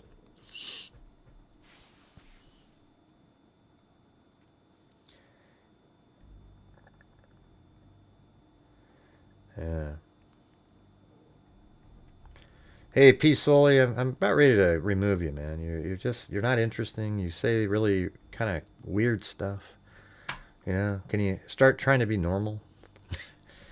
I mean, if that's your normal, I'm sorry, but You Google, YouTube even like holds your comments for review. You know, they're that ridiculous. That would be amazing considering the bullet BS that... Yeah, right. Wouldn't that be amazing? If somehow the foreign DNA matches the glove that they found, it will be earth-shattering. Yeah, that would be it. Because there's no other explanation other than that would be the person who abducted did leave that glove there. And it would actually prove the case a little bit more. I mean, that is, you threw it out while you're driving back. But I wouldn't be surprised if it's, you know, planted there, and obviously then it wouldn't match, etc. Who knows? I mean, you think they would have found that glove a week before that, wouldn't you? Yeah, just be normal.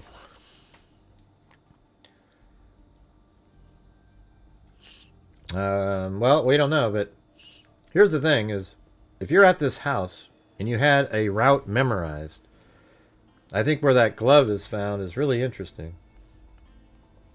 Because you would go from here, let's see, so where the glove is found is right there. If you went this way, south, I guess you could, if you knew to turn left on this one street, it would get you to that road. So you could go that way from her house. You'd be right there, and you'd come down, and then you'd know to take the left, and then know to pass that one, because that one goes right back around again. And then you take this left, and then go straight. It puts you out on the road, and then you're out of here. Or if you're at Nancy's house, they go in the other direction, you take a right, and then you go all the way to the end, or this place right here, and then you take a right. So I guess after Nancy's house, you go through the one street, then you make it here, turn right, and it takes you right out to the sort of main road there, and then down this way, and that's where the glove is. So the glove's in a kind of an interesting place on a main road. It would be less interesting if it was found, you know, somewhere just... I mean, maybe that would point to where the person lived, I guess, but it looks like they're heading this way, if that is the person. And then that's like you're going right back into Tucson somewhere, where there's 1 million people. I don't know if that's the population, but I'm just, you know, generically saying 1 million.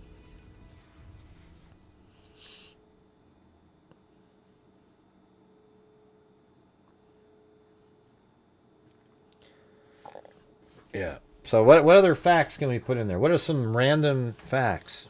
Tonight we're going to do theorize based on all of this. We'll read through it, and then we're going to go do some theorizing and discussion. All right? And you guys, I have I'll look up even more. I have a ton of cases that I found on newspapers.com of elderly people, you know, 80s, 90s, being abducted from their homes. With and you know, we can figure out what they were doing, like why they were abducted, etc., and just sort of see where we fall on it. But it's amazing. In like 3 or 4 of the cases, they're like 40-something-year-old guys, which is weird. I mean, maybe this case has a 40-something-year-old. Maybe that's like an MO type thing. All right, so let's read this again right now, and then later we'll do it again. But it says, Nancy Guthrie, age 84. Height, 5'4", weight, 150 pounds. Lives in the Catalina foothills in northern Tucson. She has a pacemaker monitored by her phone and watch extension. Mobility issues, 50 yards, walking.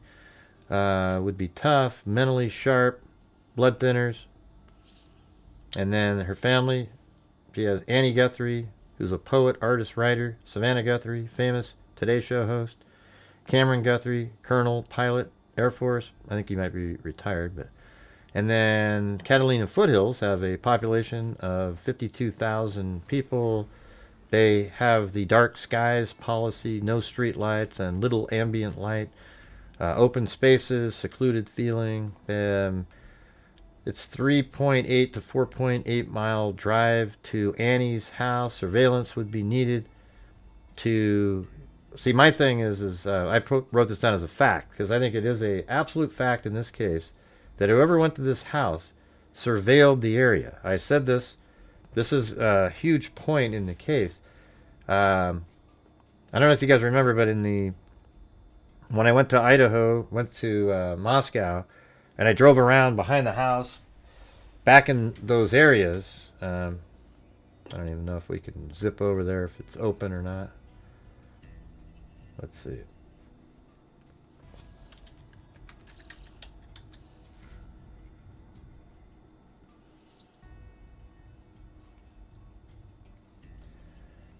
Yeah, wow, that's crazy. So when you go over here to this area, and we know Koberger's route when he was driving around, but when I went there, and I'd be right here. What's going on, Laura? Are you okay?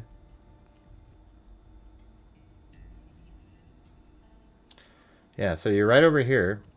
And I drove around, and then first time I missed this spot and went over there. Then I'm like, oh yeah, let me go back here. And then I drove over here and I turned here. Oh crap. Then I went up here. And then I finally found the right route.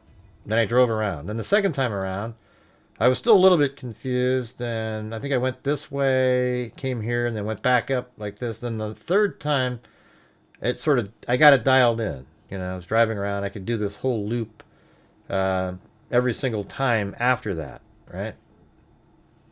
So I think it's exactly the same. But I think this is even harder to do where Nancy Guthrie lives. This neighborhood is like almost meant to be confusing. It's like, I mean, you tell me how, just look at it, for God's sakes. I mean, if you're right here, everything looks the same. And there's just these little streets that you'd have to have been there multiple times to know what the hell you're doing. Okay? Like you turn here, and then you're driving up there, and in the middle of the night when it's pitch black out, you'd have to know exactly what you're doing. Look.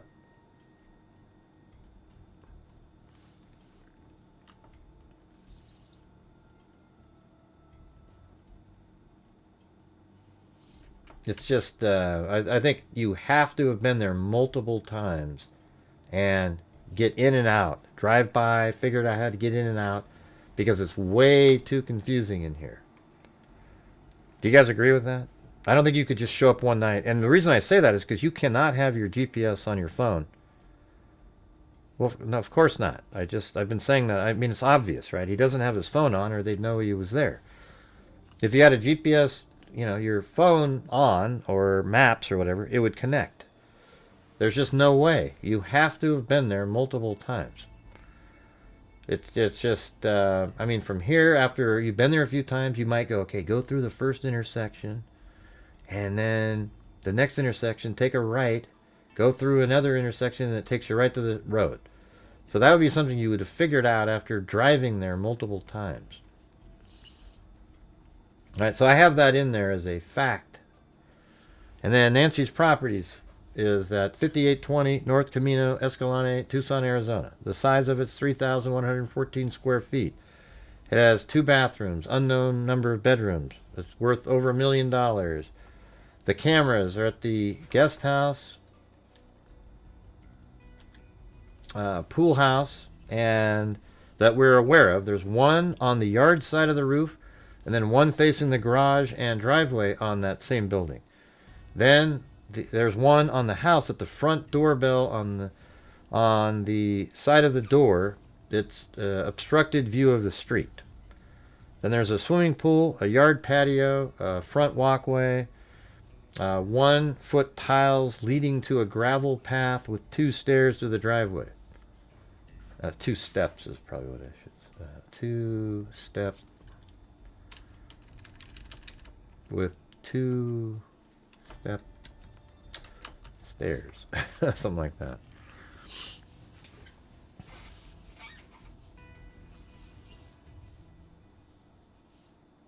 And then 1-foot tiles leading to, so we already did that. And then down here it says facts of the crime. Nancy goes to Andy's house for dinner and games and took an Uber driver. The Uber driver was interviewed. And I think that was at 5:32. And then at approximately 5:42, Nancy arrives at Annie's house. At 9:38, approximate time, Tommaso likely drove Nancy home, and then 9:48 they arrived there. So like I would say, approximate time, Tommaso left Annie's home to drive Nancy home. Alright, yeah, so approximate time, Tommaso likely left Annie's home to drive Nancy home. Then at 9:48, Nancy's dropped off as the garage door opens. Then at 9:50, the garage door shuts. And then at 1:47 a.m., and by the way, from 9:50 to 1:47, and all the way up until 2:28, Nancy's heart monitor is connected to her phone and working. I can just tell you that that's a reality. I don't have to, they know that. So then at at 1:47, the doorbell camera disconnects from the Wi-Fi. There's a man at the front door right around the same time.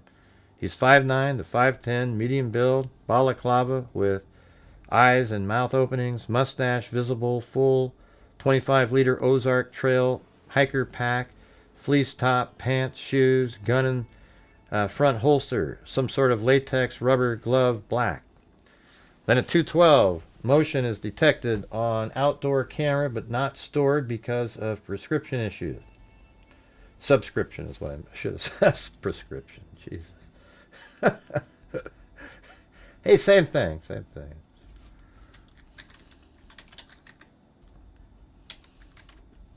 I don't know if I spelled that right.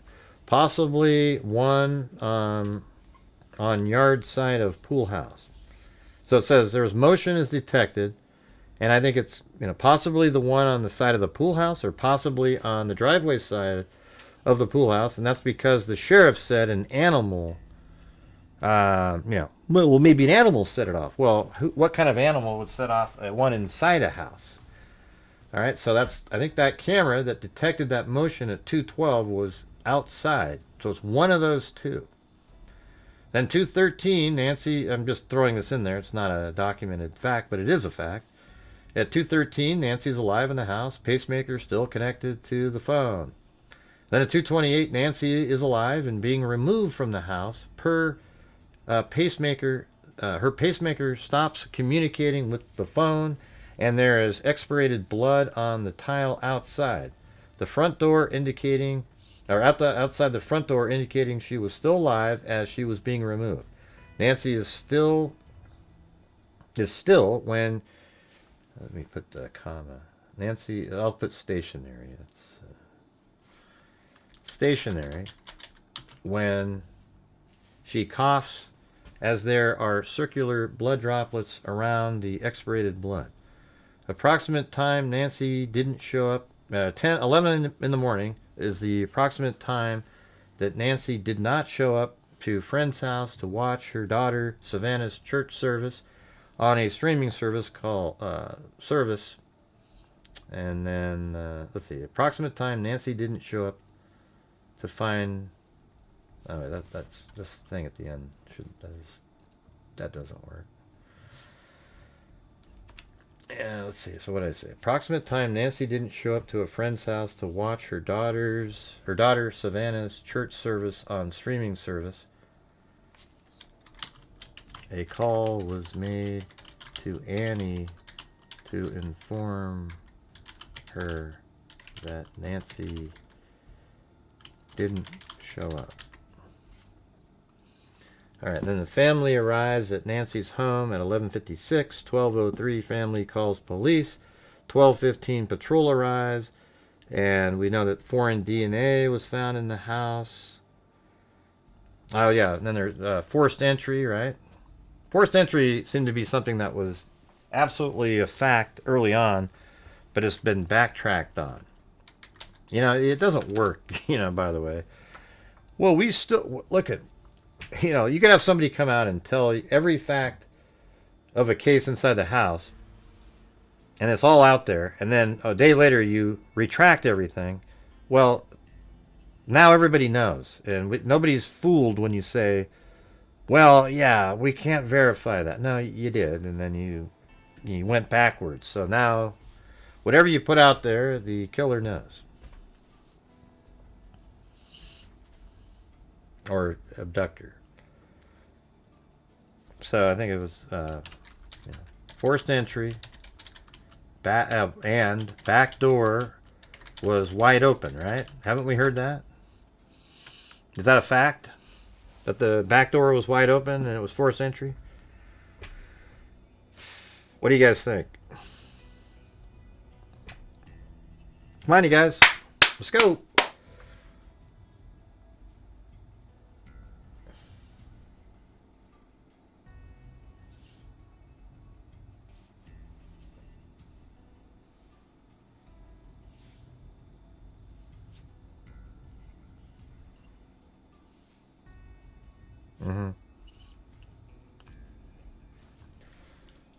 Okay, let's look it up.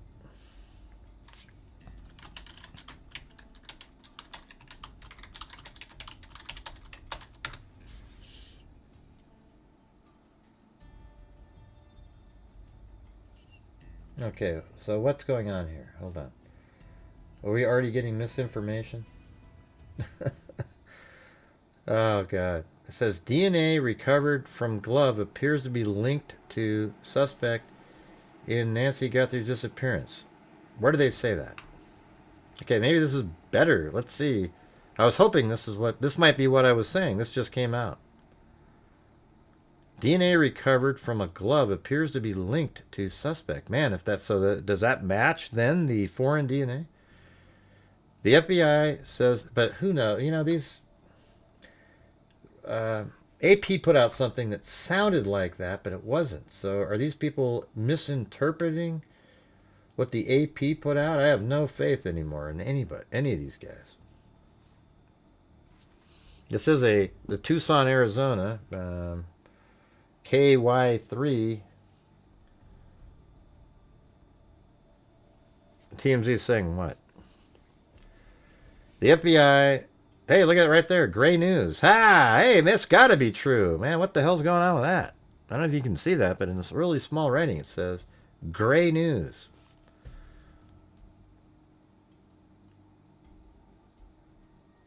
Okay, is that the one that said that?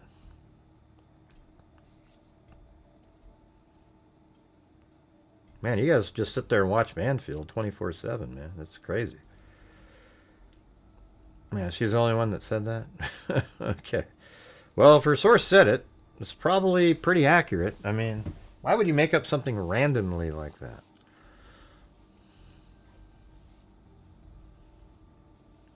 At least she has a source. They are notorious for poor reporting.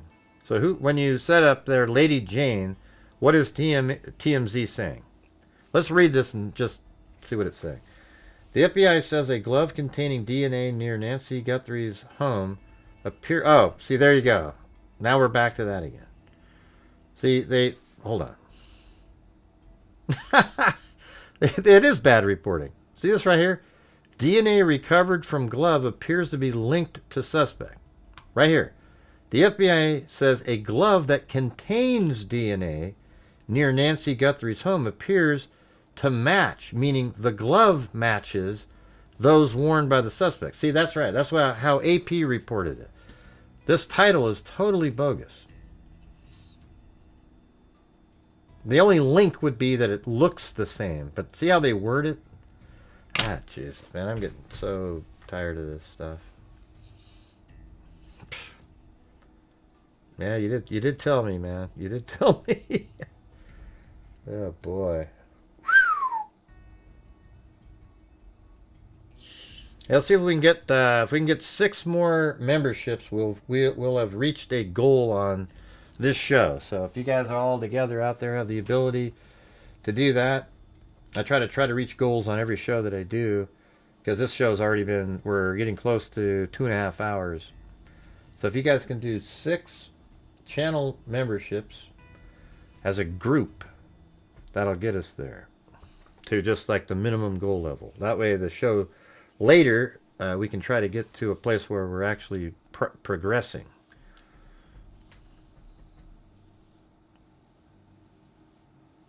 Many has been removed. Okay. But if we can do that, I'd be really appreciative. We need 6 channel memberships. Let's see. The discovery was revealed days after investigators had released surveillance video. Yeah, so now it's like, why bother reading it? DNA recovered from glove appears to be linked. See, the DNA appears to be linked, is what they're saying here. See? DNA recovered from glove. They're not saying the glove may be linked. They're saying DNA recovered is linked. And that's huge, but then the article doesn't say that. Hey, thank you, Mike. Let's see. How do I say that again? Mikey Clayton. Or Mike Clayton. Is that how you spell your name? It's a pretty creative way to spell that. And thank you, Shinobi Business. And 1612's Girl. Hey, welcome to Oogla Boogla. Freak, that's the same. Alright. Very cool.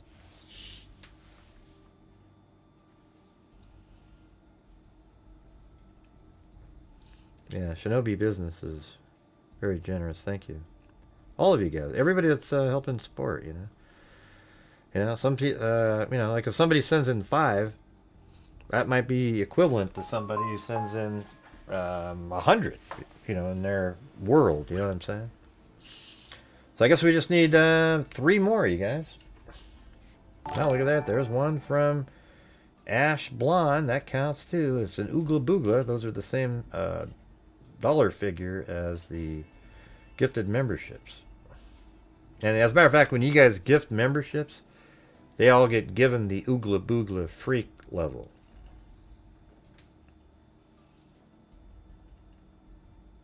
Now, well, Anna, see, what I'm saying is this. If the DNA on the glove they found on the street matches the foreign DNA, then that would be the suspect in the case. Right? There's almost no doubt about it. And then they'd have to, you know, the DNA represents a person. However, this title is absolutely misleading. DNA recovered from glove appears to be linked to the suspect. Totally bogus. What they're saying, and then the first sentence says, the FBI says a glove containing DNA near Nancy Guthrie's home appears to match those worn. I mean, that's a totally different sentence. I mean, that just means that the glove they found, physically resembles the glove that the person in the video is wearing. You see how that's just a massive, completely bogus clickbait, and people are just going to read the title and run with it. Unbelievable.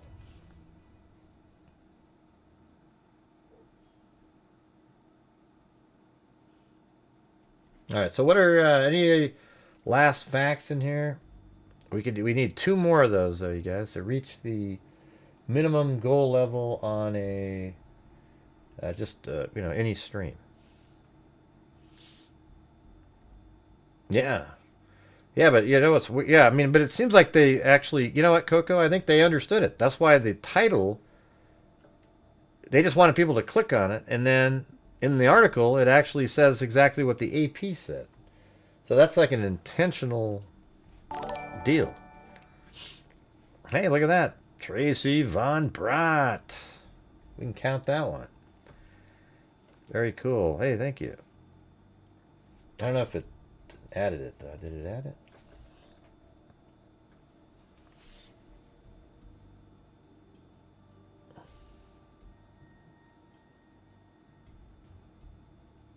Now that's completely garbage. Abolish democracy.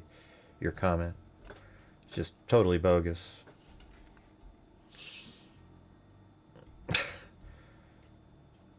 Yeah, they do care. That's why they give all the resources. Right, exactly, Teresa. All right, who's going to be the last one? We just need that last one in there.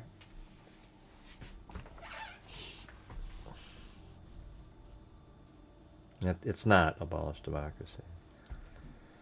Do you care? You know what? You know who doesn't care? You. You don't care at all. You're just in here goofing around. We're trying to put the pieces of the puzzle together. All right. So, what are some more facts of the case that are out there? Now, that are interesting elements.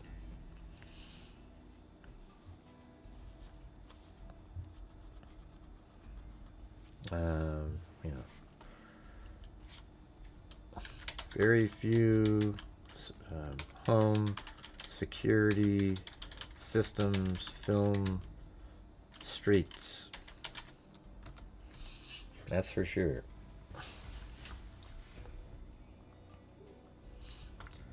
Are they sure this glove was black?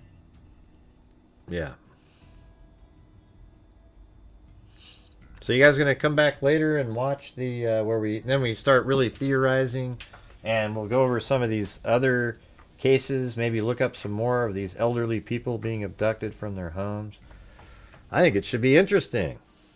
All right, so I guess we're not going to get that last one in there, but thank you guys for being here, and for those hitting the like button, and those who supported the channel.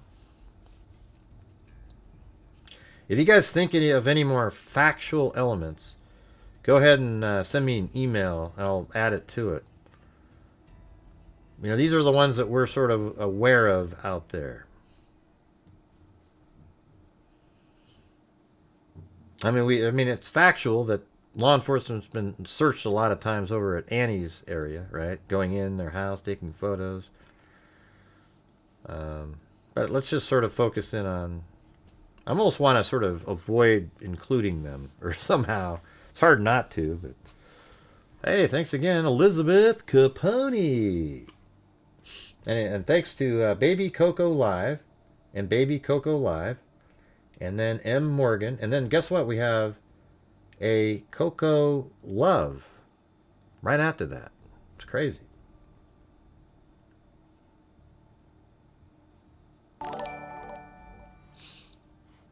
And I don't know where M. Morgan is. I think I was mean when but she kept jumping ahead of where we were. I wasn't trying to be mean. I was just like, man, we're not there yet, We'll get to it. So, sorry if I sounded bad on that. Thank you, Cindy Boswell and Kumari Azad. All right. Oh, jeez. What are we looking at now? Who was kidnapped in Australia 2 days ago. All right. Well, I told Zozo about cases, and she said, oh, wow, I've never heard of any. Strange. Hey, thanks, Aisha out there. I don't know if you want me to say your last name, but thank you for the PayPal there.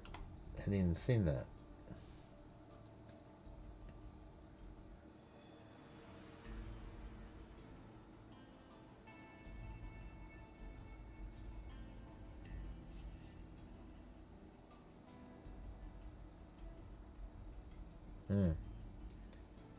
From another.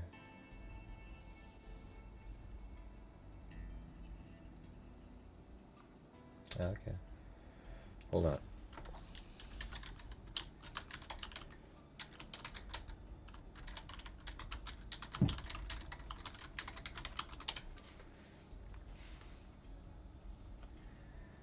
Let's see. What was the color of the backpack?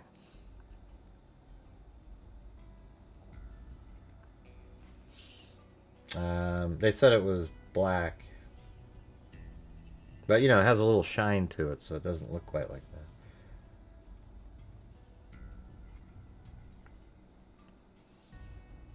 that. All right, hold on. People are sending me stuff. Nancy Guthrie latest task force waits forensic results as search enters. Glove preliminary forensic results mark breakthrough in Guthrie case. Please don't make up something again. Called preliminary forensic result tied to recovered glove. Truly.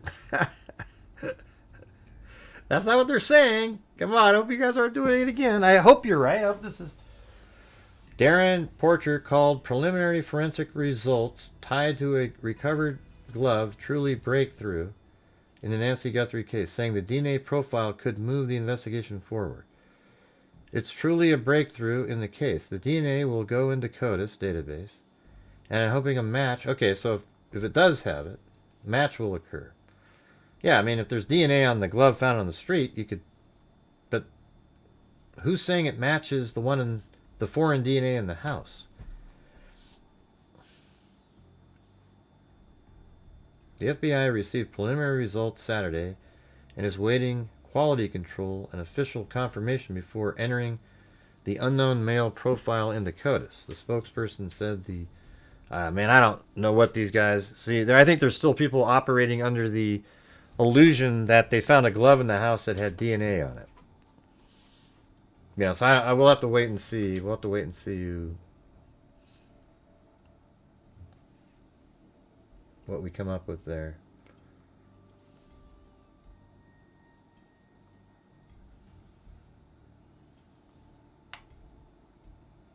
Hey, I'm Zachary, and I'm one of the 100+ AI voices from Revoicer.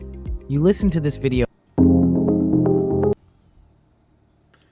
DNA from glove appearing to match Nancy Guthrie's kidnapping suspect being tested. Yeah, see again, you see how the wording on here? DNA from glove. See, DNA from glove appearing. See, the glove. Jesus. Glove appearing to match Nancy Guthrie's kidnapping suspect. See, that's what you got to look at. Oh, there's a glove appearing to match Nancy Guthrie's kidnapping suspect, and they're taking DNA from that, and it's being tested. Okay, great. That's great.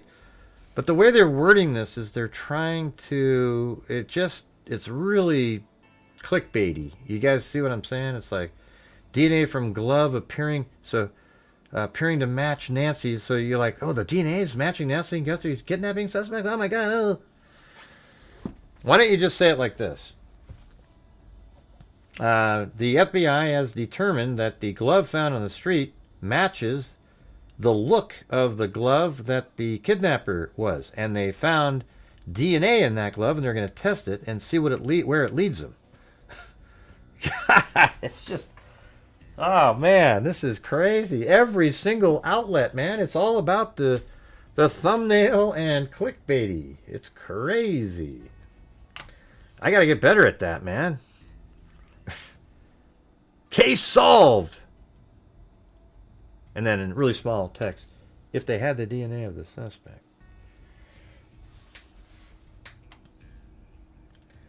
Yeah, anyway, so we had Shelley Boo Boo, Wild Bill Wassman gifted one. Then we had Tracy Von Brott.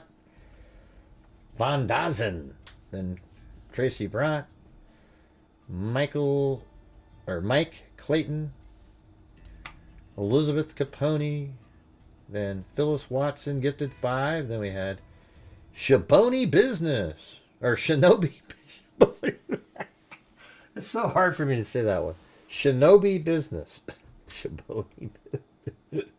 Shinobi Business with a cat eye, and then Aga Gaga gifted 5, and then Tom Pascal did a cat eye. And then we had Ella 7899, Mike Clayton gifted 1, Shinobi Business. Am I saying that right, by the way?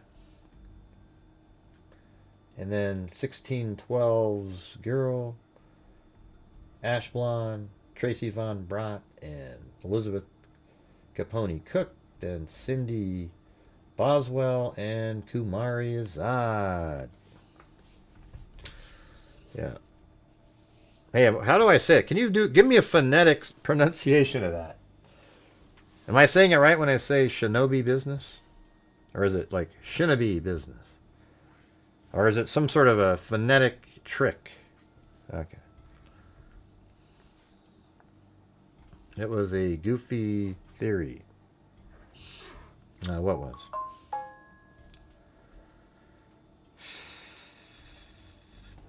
FBI spokesperson tells TMZ a glove A glove recovered in the case contains a DNA profile that appears to match the gloves worn. A glove recovered. So just go like this. A glove recovered in the case. See, and it all matters where you put the comma. A glove recovered in the case that contains a DNA profile that appears to match the gloves worn by the unidentified See, because how does DNA in one glove match the DNA inside of a glove? See, even that sentence doesn't work. Listen to that. Here, I'm going to put this on the screen. Watch this one.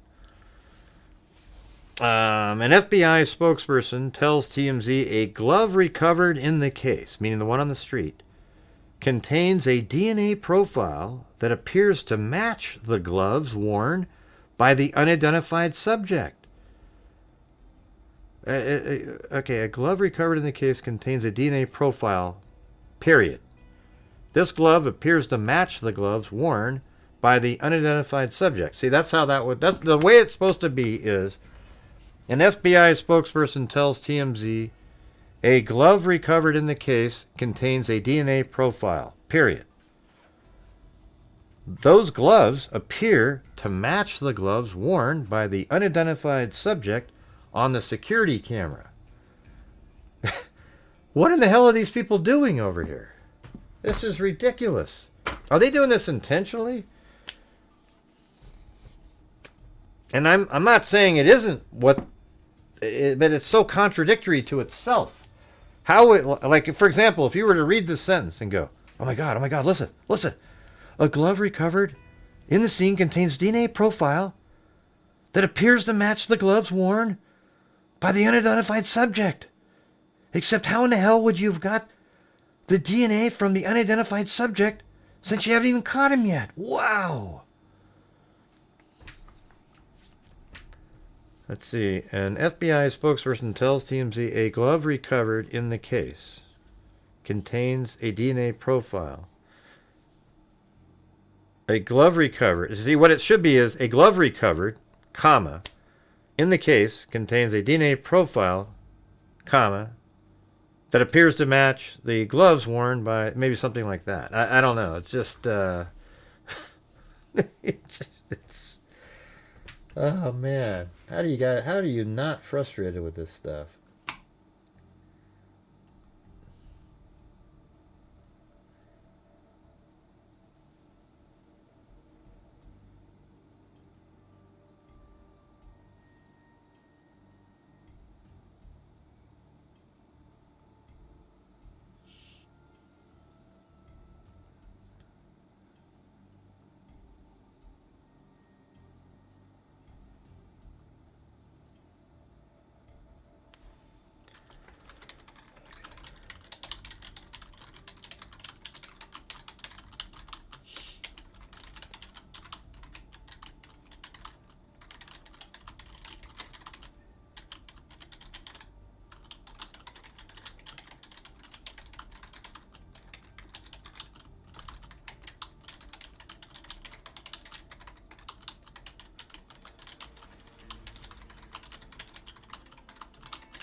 I believe it matches the DNA.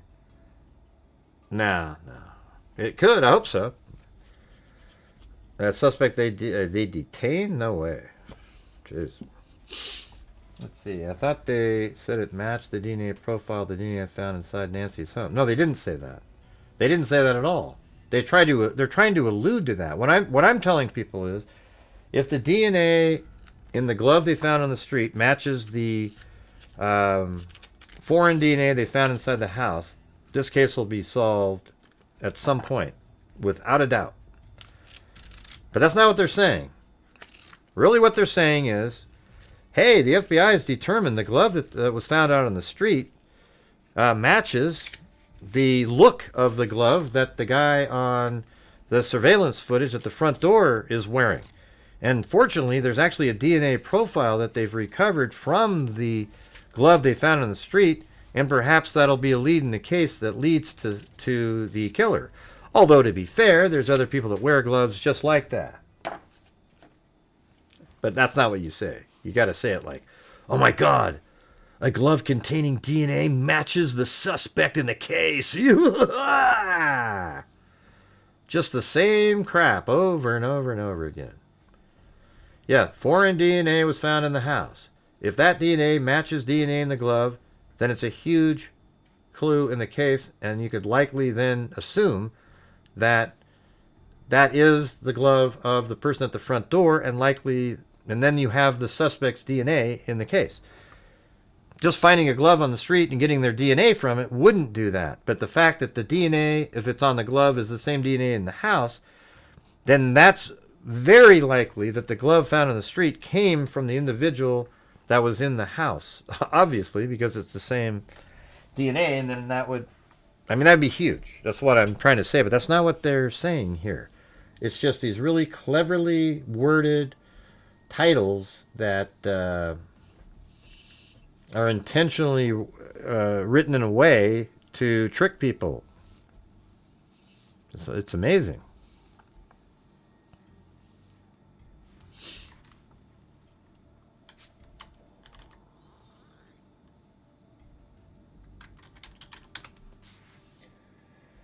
Ding ding ding ding ding ding ding ding ding ding ding ding. Just means they found a glove that matches the right. That's exactly that's all it means. It's not even poorly worded. It's intentionally worded that way. Intentionally. They have no clue. It's just, hey, wow, there's DNA in a glove that looks like the one worn by the suspect. That's it. And it's found on a street 0.8 miles away. But where it's located is very interesting. It's on the closest main type of road, that actually has 2 lanes in it, in the neighborhood. So that would be like your first area of exiting would be that area. And so it's sort of interesting that a glove is found on that street. Anyways, you guys, we'll see you guys later this evening. Thank you all very much for supporting the channel, making it a successful live stream. It'd be great to see if we can try to get more people in here. But we'll be coming back on later this evening if you guys have any extra facts that we didn't go over, send them in an email. We'll add it to the list here, and then we'll go over this at the beginning. We'll go over some of these other cases that I found out there. And yeah, maybe email me the case about the one in Australia that just happened. And then we can just sort of look at those and then theorize reasonably based on the information. All right, Coco Love. Yep, see you later.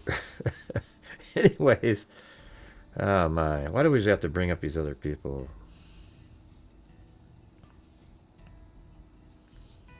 Who are you talking to? I'm not Duty Ron, man. I'm somebody else. Whew, wow.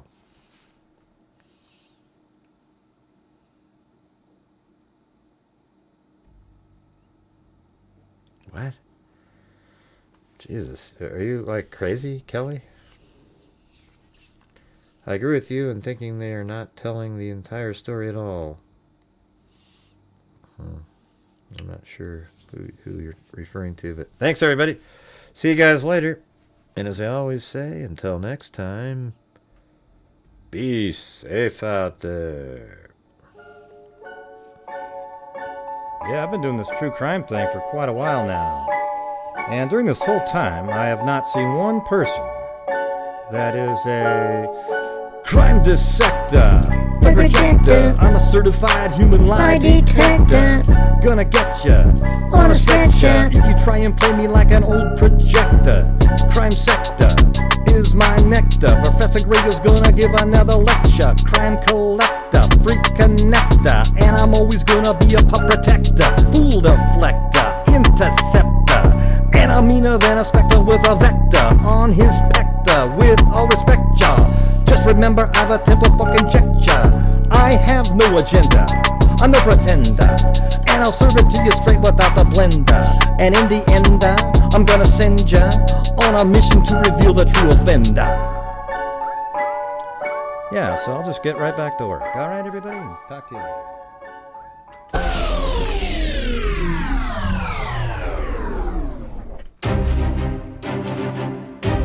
Thank you for watching Grant Hughes Investigates on YouTube, where we cover true crime using logic, reason, and common sense, and all those pesky facts that are out there. Thank you very much for watching, and until next time, be safe out there.